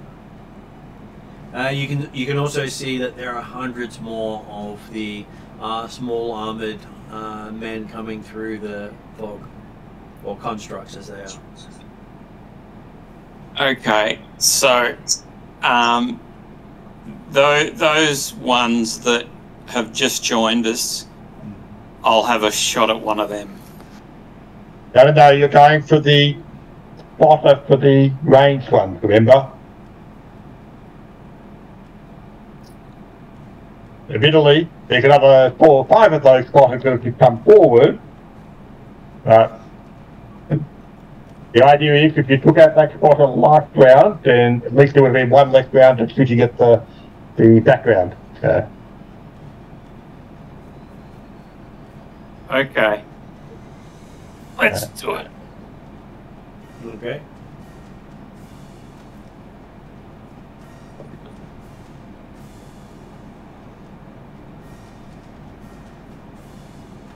So a 30 and a 19. A 30 and a 19. So you managed to trigger a critical hit because of hitting high enough on the other shot, but the second one didn't give you the automatic critical. Okay. So you still got a critical because you got one really high shot in. So roll your damage. Not much damage, just 26 damage, so 52, which isn't bad, but... Okay. Okay, you hit it solidly. Okay.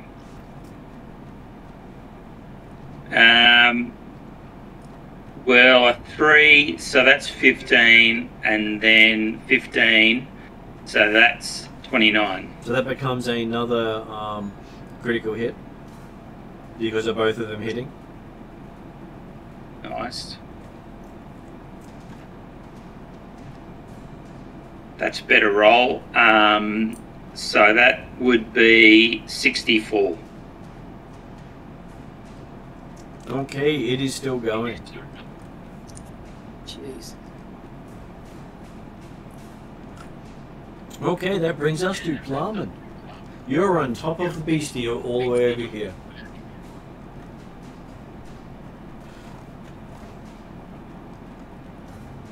Okay, sorry.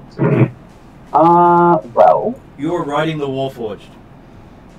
Yep, so Plyman looks around and he's seeing basically an amassing gigantic army. Yep, you're in the forefront of a massive artillery with the sounds of something larger coming up behind. And which, of course, is only getting bigger despite the damage we've done to it. Yeah, right. We need to leave,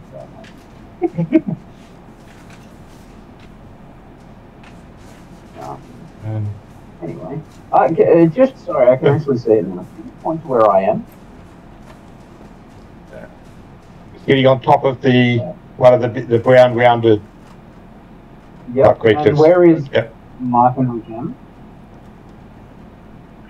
Regem is basically between the three of them. Yep. And Bradshaw's underneath the middle one. So Bradshaw is down in there. Regem is just a little bit in front. Okay, is Regem able to move into base contact with the one that Mark is? Not without provoking an attack of opportunity. Yeah, that's a no. What about the...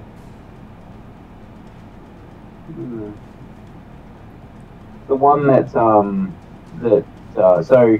Regem's in contact with what looks to the camera like the bottom three, correct? Regem is not actually in contact with any of them. They have reached beyond what Regem has. Okay, yeah, he's not in contact, but if he moved, if he retreated, he'd be attacked. He'd be attacked 3 times if he retreated. Unless, of course, he retreats via disengage. Yeah, so he can advance, is that correct? He can advance, yes. But he can't advance without provoking to reach one himself. Because he doesn't have 10-foot reach, he has only 5-foot reach.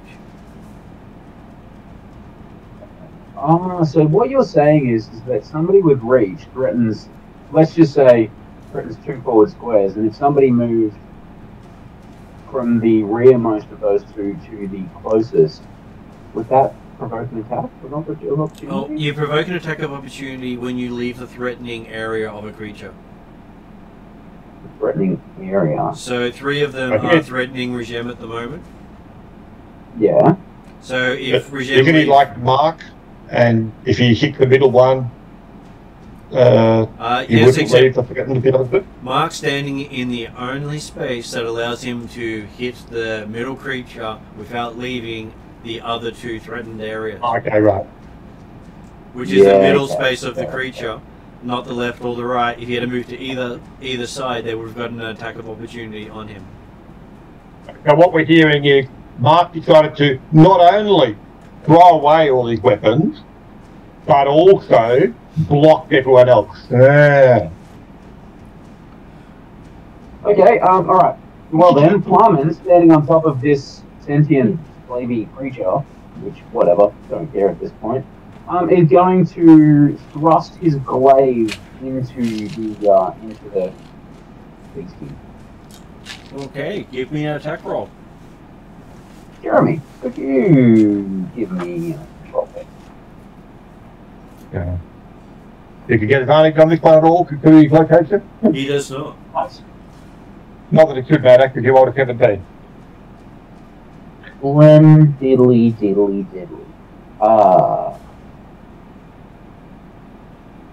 Let's go to that. Sorry, I just very quickly created a regime. That's common. Yeah, we're talking 5d10 damage? So it's plus 10 to hit, so the roll was plus 10, just making sure it is or isn't a critical. Got it. 27 on the attack roll. Plus the match to the weapon itself. The 27 with the magic bonus on top is not a critical. Okay. Cool. Alright. So we're talking 10, 19, 25 on the 5d10. 25, 32. That's not taking into account any magic that the weapon has. So is it 32 damage or 30? 32 damage. Plus if there's any magical weapon damage. Yep. It's still going. Cool, second attack, please, Jeremy. Only a 12 on the die this time. 22. It does hit. Okay.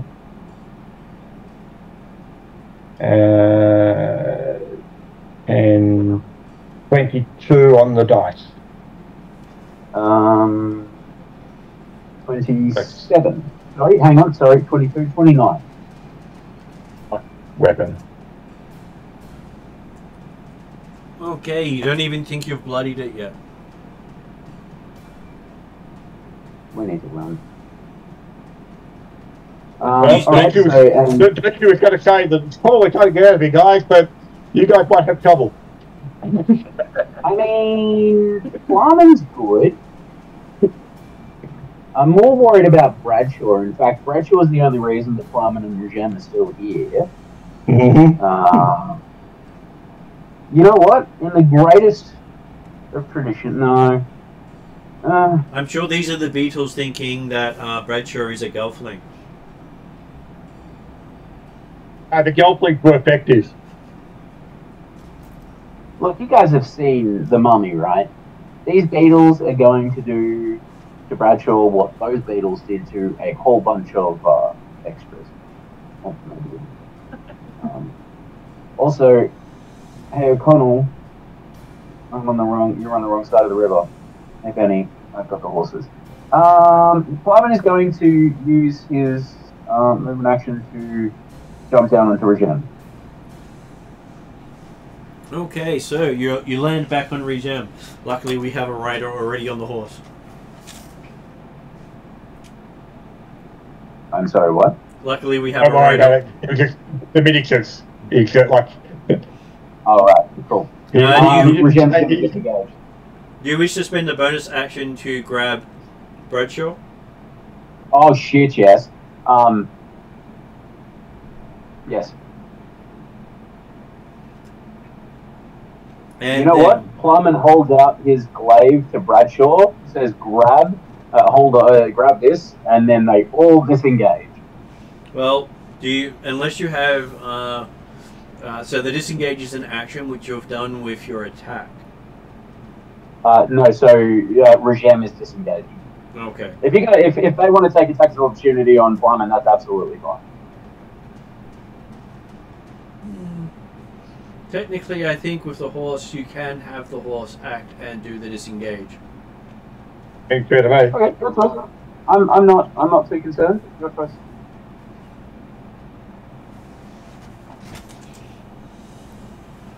Okay, sir.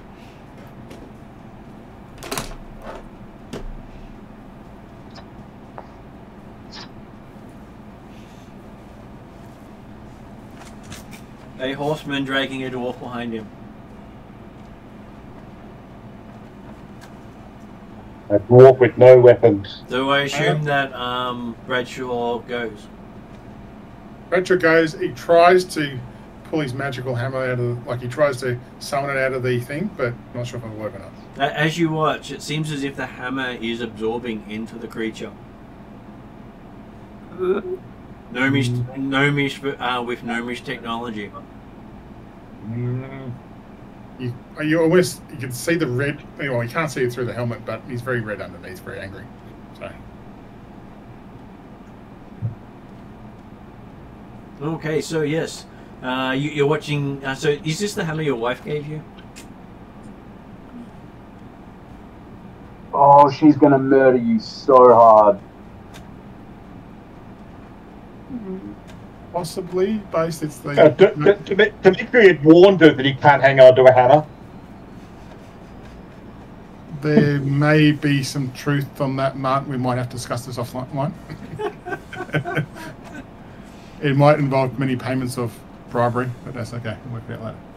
Okay. So with that, these start lumbering after you.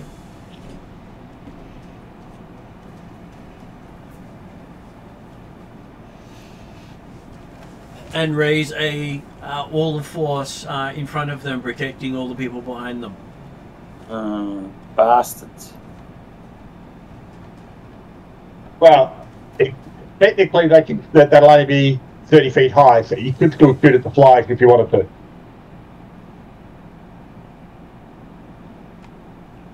Or in fact, well, technically, I'm sure that Krellin could shoot over and back down into the wall. It would be on the wall if you wanted to, but the flies are the more dangerous right now. So. Yeah. And the walking cannons start opening up on the castle behind you. Well, I hadn't finished killing one of the... No, that's right. Yeah. I'd like to have a go. Whose action are we up to? We are up to Bradshaw. Oh, okay. Now, because I never usually talk to gods, I'm just going to see if I can get some sort of give me back my hammer kind of try to summon this thing. I'm going to try my hardest to even go. As I said, there's not much else I can do this turn. So. Maybe for my wife. Yeah, that's good enough. I'm going to say. Mark, as a player, haven't you learned about bargaining with gods yet? Right. No. That's what I'm going to do. So I'm going to say. And we all know you're a dwarf and got good favour. No, I'm not the dwarven kingdom at the moment. Yeah, let me finish. I'm going to basically say, not summon the god thing because I know where that goes with me. I'm going to just say, give me back the hammer, or my wife will destroy you. And I'll just try to say that to the machine that's got it. And which god do you say that to? The dwarven god or the gnomish god? I'm just saying to the machine, only the machine. I just try to use kind of mental dwarveness of some sort. I don't know. This is the last resort, Martin, to get the hammer back, okay? So. I was going to give you a religion roll if you actually were going to call to a god. I don't know what the dwarf gods are, so I really think it's a bad idea for me right now. So I don't know if it's a good idea if I don't know what god I'm going to talk to, Martin. Which, it's not a good thing for me. So there are two gods you can call on. Kagyar, which is the main god of the dwarves, or Gal, which is the main god of the dwarves. Main god of the gnomes. You're going to call on the dwarven god to retrieve a gnomish hammer, or you're going to be a dwarf calling on a gnomish god to regain the gnomish hammer. Would I know the difference? Would I know that? Well, you never really studied the gnomish gods. No, not really. So I don't think I would call on either one because I really don't call on. It's not like you studied the dwarven gods either. I just yell at the thing, give me my hammer back, and that's all I do. So. Okay. I can't remember. You originally were told about the dwarven gods by your mother, and we all know how much you listen to her. Yeah, that's right. That's why I said I didn't think I've got that. Even if I've got a +5 religion, I don't think I really would have remembered much at all. So, yeah. That's all right. I'm not going to summon any god help right now. I'm just hoping the hammer lists to be saying being magical. I'm attuned to it. Maybe he goes, oh, Mark, Bradshaw's a good guy. Well, I'll come back with Bradshaw. But you also didn't throw the hammer. That's true. You know what happens when you drop it? It doesn't come back. Is it? Is it in the throwing hammer that returns to me? Only if it's thrown. Yeah, but only if you throw it, not if you drop it. Or give it away. See, that's a technicality in Bradshaw's mind. He's just going to go, oh, it should come back. So. And technicality is what Dimitri's been trying to explain to Bradshaw the entire time. That's right. Does Bradshaw listen? No. So I'm going to go with that's just the technicality. I'll try to see if it can. Come on, you want to come back. You don't want to upset my wife, I say. So you have visualizations of Bradshaw using the force, reaching his hand out. Yep. And then we move on to the next person. Yep. Yeah, he's left hanging just like Thor.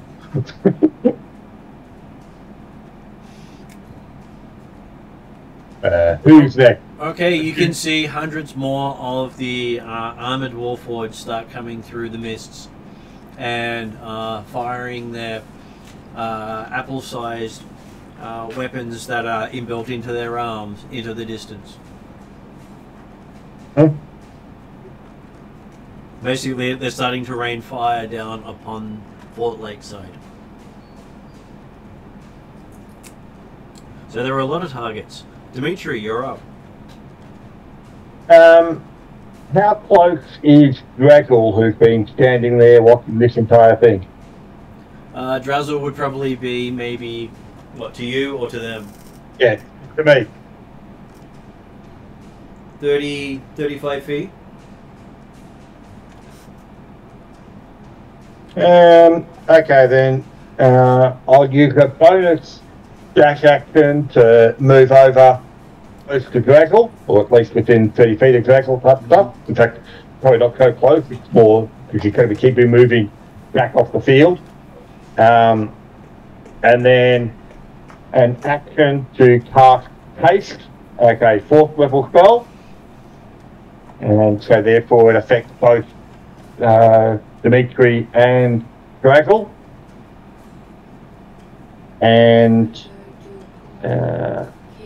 then, okay, technically we get an additional action for each turn, which can be used for dash, disengage or hide. So Dimitri will then take, having confirmed the others, yet we're out of here, that he's got 2 dash actions, like his normal action and his extra for haste. So moving at, where are we? Speed is doubled, so 2 lots of 70-foot movement. Okay, as you move, Drazzle moves with you. Oh. Nice. Okay, so... I'm assuming that Regime and Fallon could easily outrun these things already as well, so... That's right. Certainly hope so. Okay, as you're running, you hear what sounds like a massive thunderclap behind you, as a ball that's 10 feet in diameter flies overhead, like a comet shooting across the sky, and slams into the mountain above the fort, as you see rocks starting to slide down towards the fort below. I was going to go out on the water. Well, you can walk on water. You are lucky. That's it. Okay, so... it's the weekend for it. Trellin. Well, I'm going to have 2 shots and then retreat quickly. Mm-hmm. Yeah. So I'll try and kill the one I damaged earlier. Yep. Yep. So roll your 2d20. 19 and not 29. Okay, so you get a single hit, not a critical hit this time. Okay. Neither, you didn't get high enough to get a critical on its own, and the other one was a miss. Yeah. Okay. So 32 damage, and then let's have a look. And it goes down with that shot. That's going to take. Oh, okay. Take it down anyway. Yeah. So, what other creatures? There's certainly at least another 5 flyers, I think. You can count 1, 2, 3, 4, 5 more flyers in the area. Yeah. Okay, I'll have a go at one of those. Okay.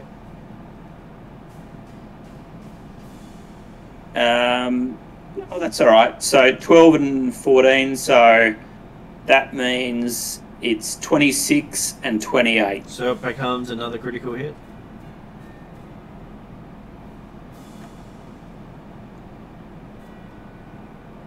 And that's 33, 66. Okay, it's a nice solid hit. All right, but I'm scampering 110 feet away. So a move and a dash as a bonus action? That's right. Okay. That brings us to Plum being the last on the field carrying a Bradshaw. Yep. Regime, Plumman and Bradshaw overtake Trellin. Okay, so as you guys retreat from the battle, we have a flashback to being at Dimitri's tower for some reason. What reason were they at your tower, Dimitri?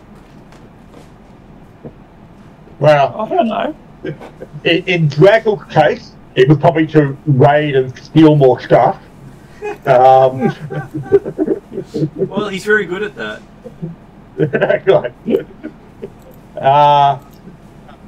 Okay, if you were with Dimitri at Katamikos, we were probably discussing the plans, or Dimitri was explaining to the others the plans of encouraging Duke Stefan Katamikos to hold some military exercises in the western part of his well, first of all, confirming whether or not he was planning on sending many forces to the support of Darrakan or not.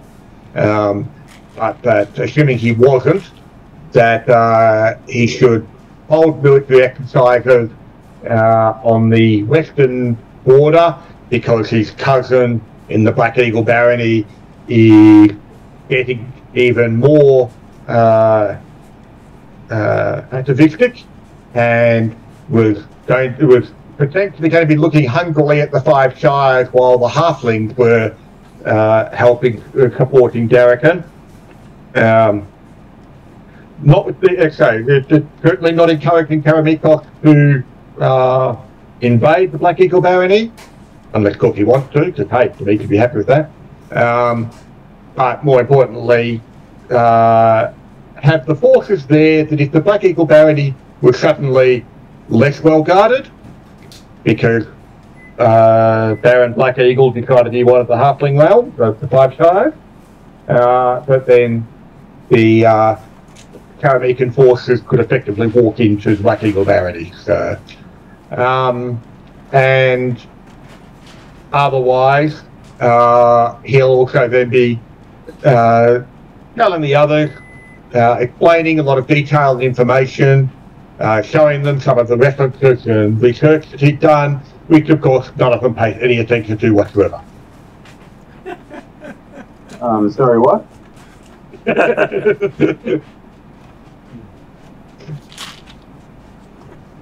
Oh, Bradshaw tries to take notes, they got distracted by the dwarven beer, and then Yeah. 26. Yeah. Going to visit Paul, care package. Yeah. Was thinking of stopping by McDonald's to get him something just to cheer him up. Did you want anything from the evil place? Yes. I'll get you a lovely tasty evil cheeseburger. Okay, so yes. While they're there, they will probably see Deeble for the first time, who is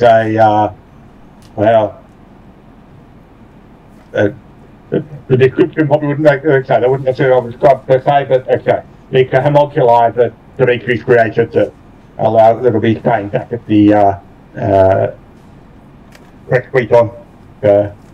Cool. So Dimitri made a sentient fleshlight. I'm not going to judge him, but I am. I don't think that's his flesh, from memory. I'm not going to judge exactly what you made, but needless to say, it's not cool. We're all judging. Okay, so while you're there, you did get a notification from Redrian that he's got an expedition prepped to head off to the west and try to discover information about the Master, as divination magic does not work on him, as he has apparently destroyed any writings about him and his history. For a high-level character, it is doable. That's about the only way you can stop legend lore from working on you. Drazzle also warns you that anything your character writes down may be, in return, divined by the Master. Bradshaw stops writing right now. Right away. I can like the master coding anything, worry about anything Bradshaw like down. Russell actually encourages Bradshaw to keep writing stuff because if that's all the master gets, he deserves it. That guy. Okay, I'll take that as a oh, Bradshaw's doing well. He gives you a hug of encouragement. Oh, very happy. Which is much like his hug of gratitude and his hug of sorrow. That's fair enough, yeah. So, does anything else of interest happen while you're there discussing these things, Jeremy?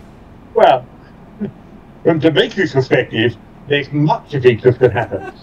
Like I said, to the rest of the party, they probably don't actually recognise anything important happened. Okay, so you do get a response from Duke Karamikos. He has some plans underway and will summon you when he's able to act upon them.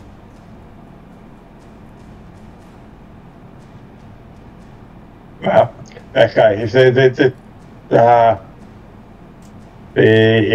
a response is required, Demetrius will say, well, obviously I'm always at the service of Karamikos.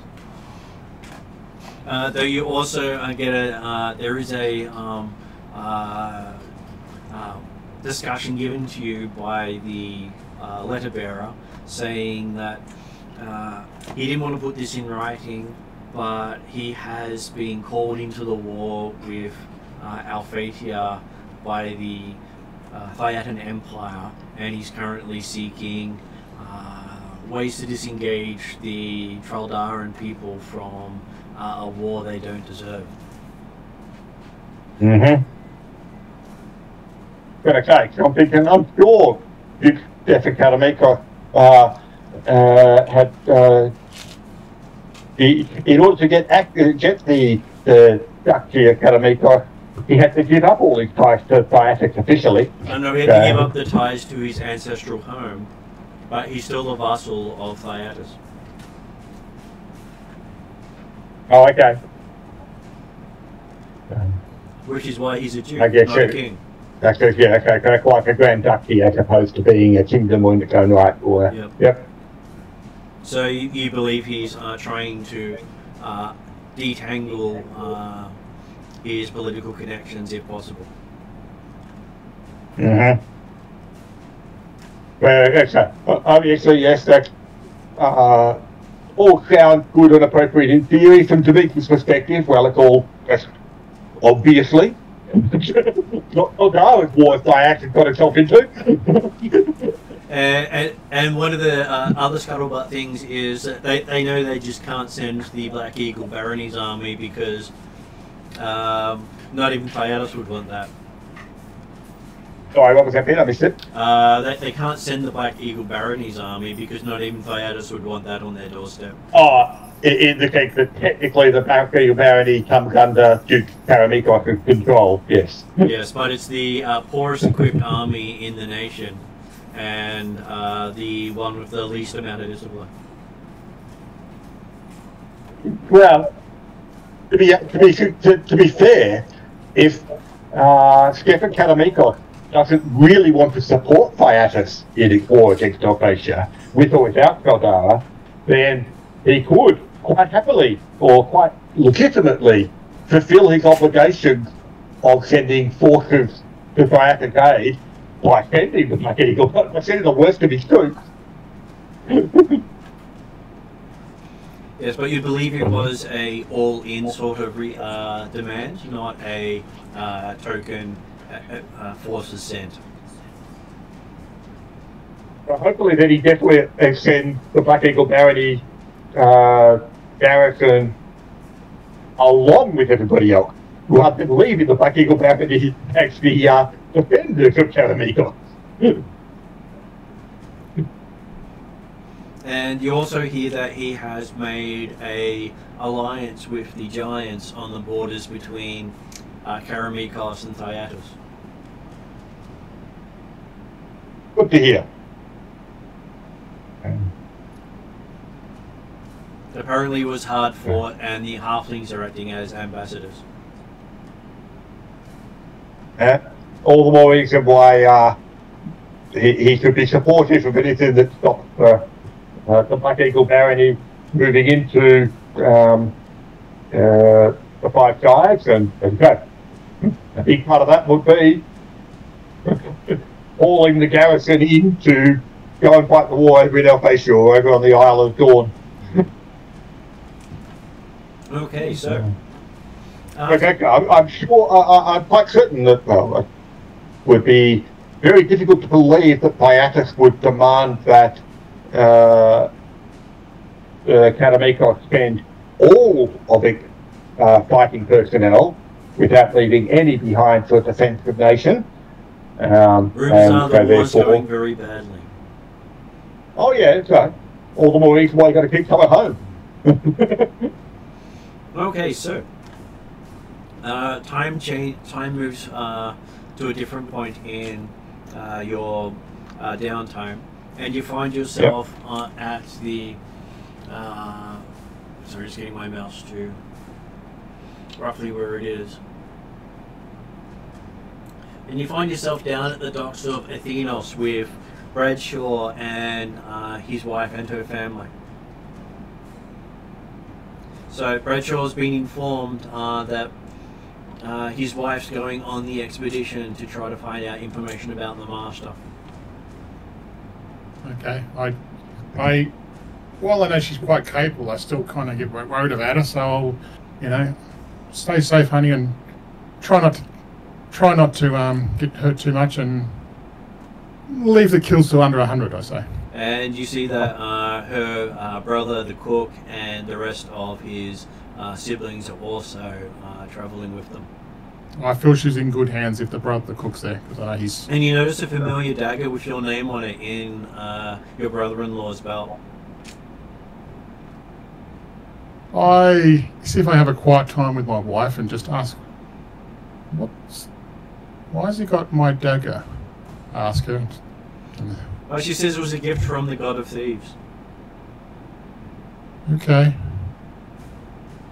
Feel a little concerned based on I would have known the history of the chef brother-in-law.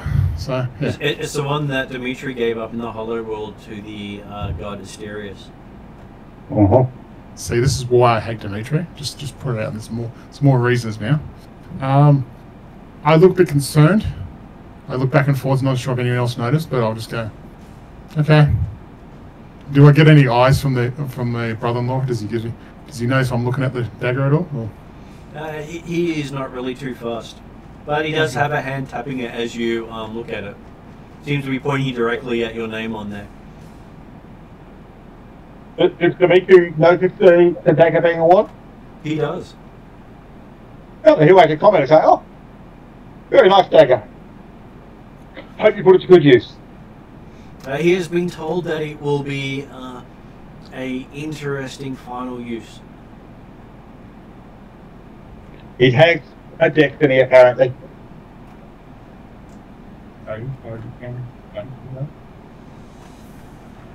Okay. I gulp a few times and go, okay, sure, yeah. I do wish her, give her a big hug and a kiss and just wish her well, and try not to murder the whole society. So. Oh, hey. And Dimitri, obviously, with his party work, will be something along those, not even very difficultly presensibly saying, I hope you got another hammer available soon.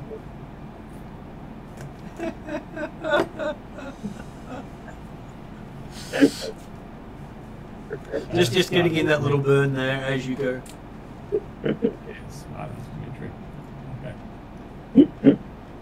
So they are heading off in a fleet of 50-odd merchant sailing ships, heading to find the homeland of the Master and hopefully gather information to help you survive this war. How big's the scouting party? 50 sailing ships. Right. So you're looking at close to maybe about 2,000 to 3,000 people. This is not a small thing. No, they're kind of good, but I'm guessing the intent is they're not necessarily travelling like an army, or when they get there, the intent is not to travel like an army, but as smaller groups that can branch out and cover as much area as possible as quickly as possible. Is that the thought process? That is the plan, but they're looking to travel in number, so they're not easy prey. Yep. As the primal titans are awake and causing mischief wherever they travel. Yep. Not to mention entirely with the lack of sun. That does cause some concern for a lot of people. Hey, they're used to it by now, surely. It's been months. Yes, and still they complain about whoever awoke them obviously needs to have a talking to. Yeah, and it'll fade the curtains. Okay, so time then flashes forward to 15 days after you retreated from the battle. You're out on the lake watching the remains of Fort Lakeside burn in the distance, having both been hit by artillery and also crushed by rubble from a mountain slide. You managed to divert half of the halfling fleet protecting the lake to pull out the survivors from the fort, as you see it burning in the distance for many days. Yeah. And the blue-green lake starts to turn a bluish-red color. Is that something that in the same way it started to do last year when it started to absorb a lot of life or death, or if we're talking reddish from all the mudslides that's coming down into it? You believe that the master's corrupting the lake. Right. Okay. So, next we jump to Plumman having some sort of meeting with a bunch of his followers in the middle of Darrakan. What is Plumman catching up with them for?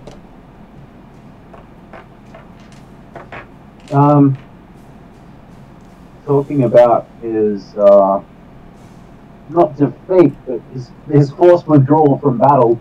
This is That before hasn't that. happened yet. This is before Oh, that. hang on, my apologies. Oh, right, we're on flashback time. Yep. Yeah, we're doing forward all over the place. Yep. What are we talking about? We're having a bit of a chat about undefeated.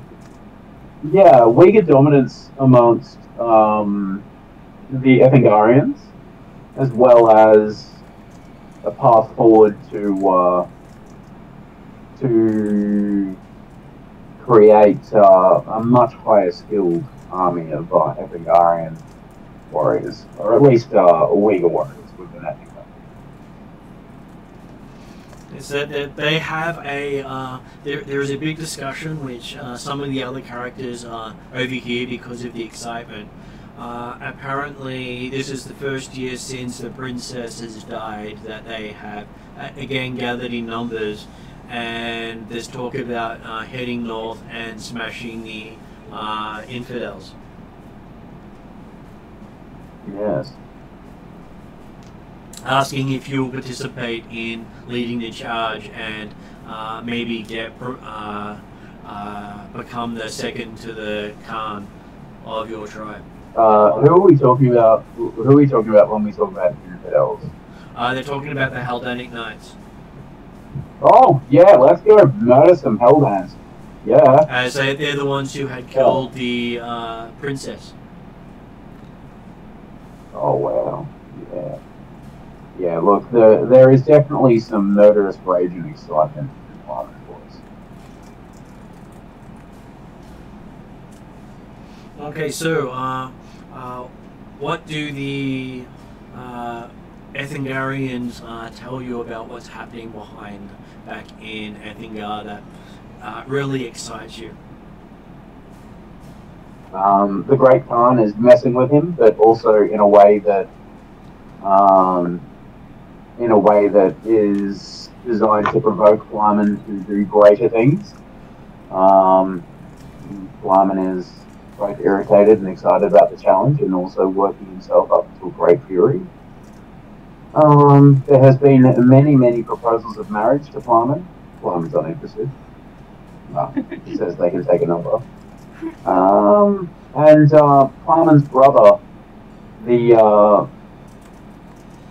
greatest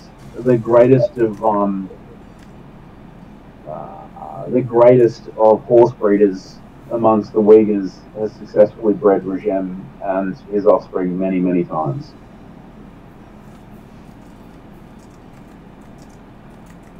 Okay, Flyman's not interested in showing his would-be royal oats, but we can certainly get around. Are you kidding me? Do you know how much those offspring are worth? Absolutely. Okay, so you also get from the men that you're talking to, and well, men and women because they're equal opportunity out on their horses, is that the Great Khan has recalled the entire Ethangarian messenger service back to the nation. That's concerning a little bit. Basically, he's recalled all clan members to form up and fight. I mean, yeah, let's go kill literally every Heldatic knight that has ever cursed the earth with their existence. Though as much as you want to join them, you realize you have already promised to help someone else. It might be time to reconsider that promise.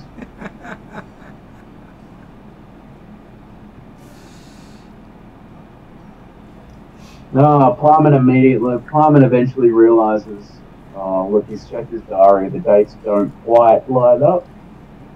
Unfortunately, he's not going to be available at that time. I'm washing my hair that day.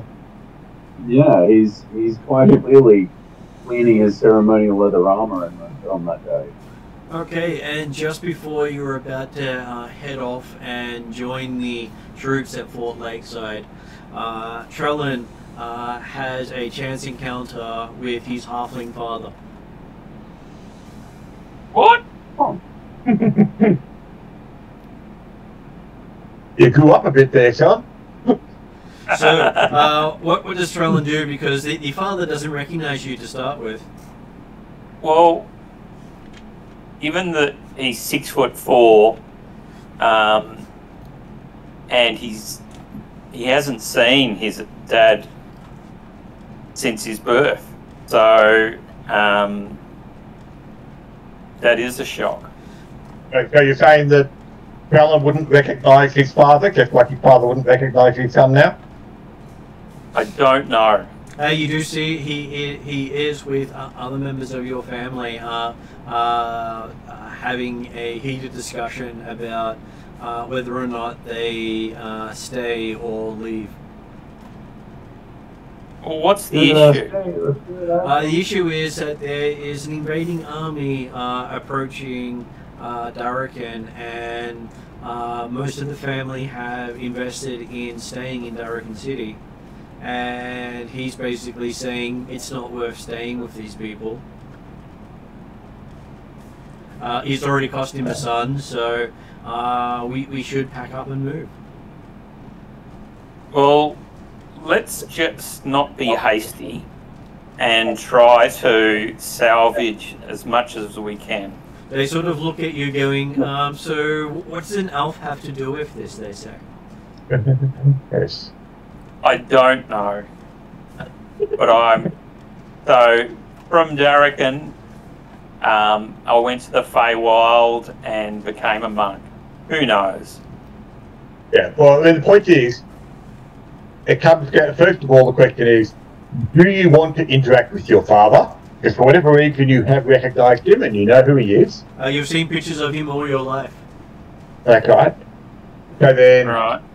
And if you do decide to interact and therefore interpose yourself into this conversation amongst the halflings, then either you're going to be trying to suggest or give advice as an elf, like an unknown elf that they've got no connection with whatsoever, or are you going to try and explain your relationship with your father, then try and provide advice?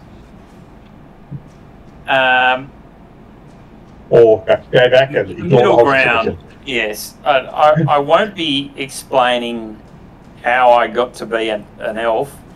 I'll just sort of sit back and watch it all play out. Okay, after much arguing, it appears that a majority of your family's wealth is being moved to, well, your former family's wealth, as you have not had much interaction with them since you became an elf, is being moved to Selenica, which is still in the Darrican borders, but they expect the Master, if he makes it to Darrican City, they'll move on from there. Okay. As most of them are merchants, not fighters. Right. Well, that sounds prudent, but I wouldn't be comfortable commenting on that. It is a strange situation for you to be in, as you have not really thought much about your family since you became an elf. Yes. Okay, so then we go back to you guys on the lake. It has been many weeks since you watched the city burn in the distance.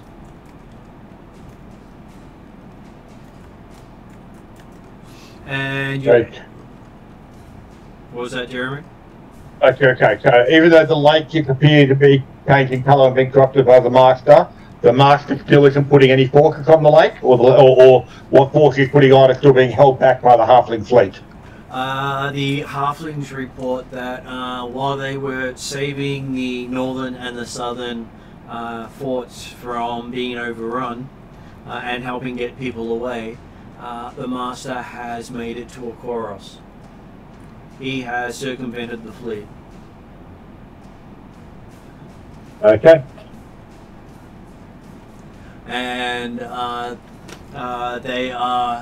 halflings have been forced to send their boats up into the Asmarak River in the northern part of the lake, because the lake is no longer safe for them. The lake has actually started to, by itself, pull the halfling boats under the water. Right.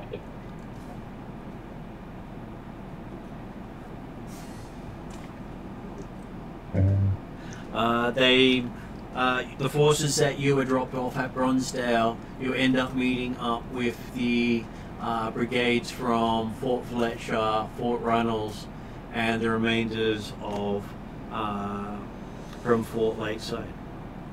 And you get news that you've been recalled to Darrican City.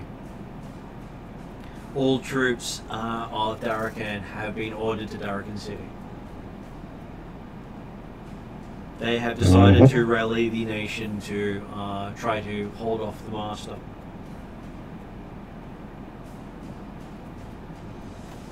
Can I ask if they've heard anything about the halfling exhibition or Excel? No one's heard what happened since they left about 2-3 months ago. It wasn't just a halfling expedition, it was the halflings joining an expedition. True, but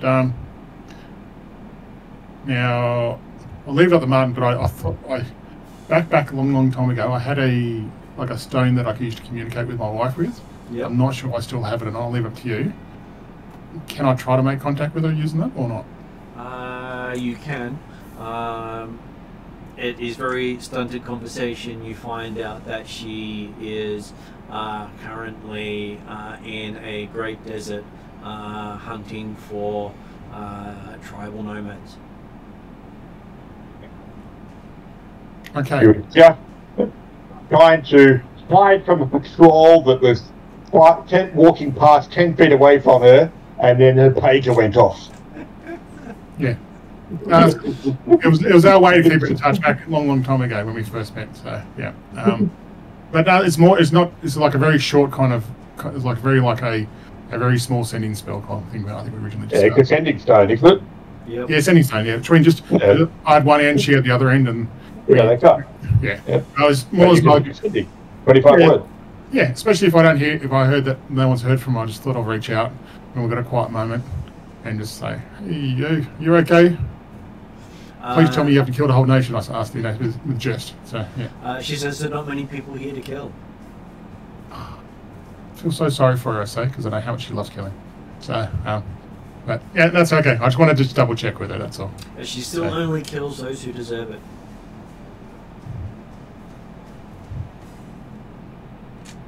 Which includes you.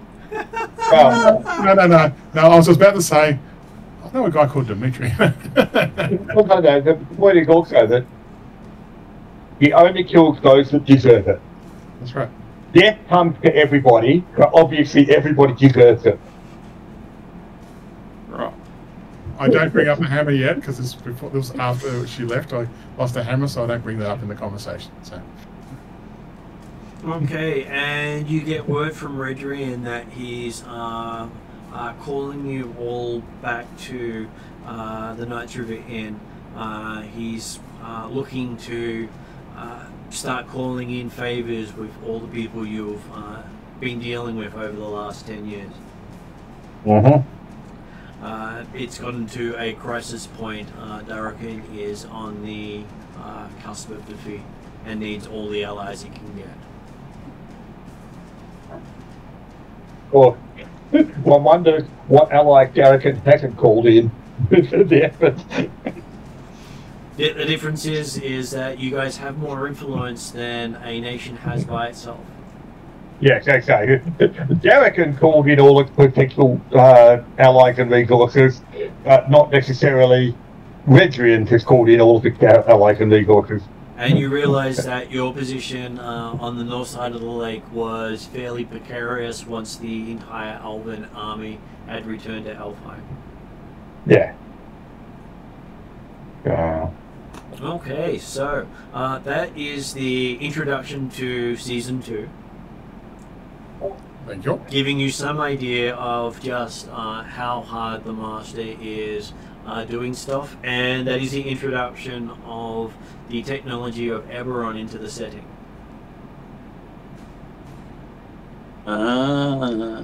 So there was always plans for it coming in, just it was coming in at that point in time. Makes sense. And yes, Dimitri again thinking to himself, yep. I bet those clever gnomes are proud of themselves now. Well, you do know that the gnomes have been pulling out of this region over the last 300 years since the Master took one of their great relics. And the gnomes that are at my keep about the kind of stuff I saw, if we have time. You may have time next session because you haven't been back to your keep since you met them. Yeah, because that's once I find out it's gnome technology, I want to use my gnome, I suppose I can't call it buddies, mates, the 30+ gnomes I have in my keep, just to ask questions because they might have some knowledge, even just a little bit of history. So. Most of them will have knowledge of it, but they will find what you describe wonderful or want to start drawing up plans of their own. Okay. I can see why we can't go gnome versus gnome. So. I'm sure that there's a bunch of halflings that don't need to be there.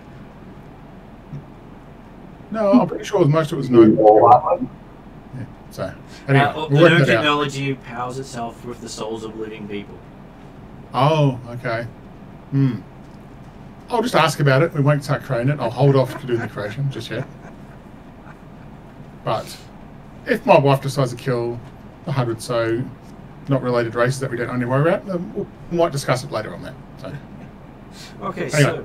So do you guys want to add anything with next session starting at Darkin City and having a conversation with Redrian about where you think you can get more influence to help you? I'm gonna reach out to my dwarven stuff. I know that might not make much chance, but I'm going to do that. But that's what I was going to do. You do know that the Dwarven Nation has gone to war with the giants in Rockholm. All the dwarves of adult age have been recalled home. Remember, and you didn't go. Well, we had more important things to do at the time, so I said that I can't do everything. Okay, I'm only a young dwarf. Okay, I haven't got 4 hands. I've got 2, and I don't have a hammer at the moment, so it makes it even worse. So. I'll think about it for next session, but I'll try to see if I can do my character up with you before next session as well. No. That's all good. We should have time, and to help with things, I am in the process of building a step-by-step to go through and update your character. Cool. So it is a character page live now that will have the notes added to it as I get time. Where you can find your updated item list sheet.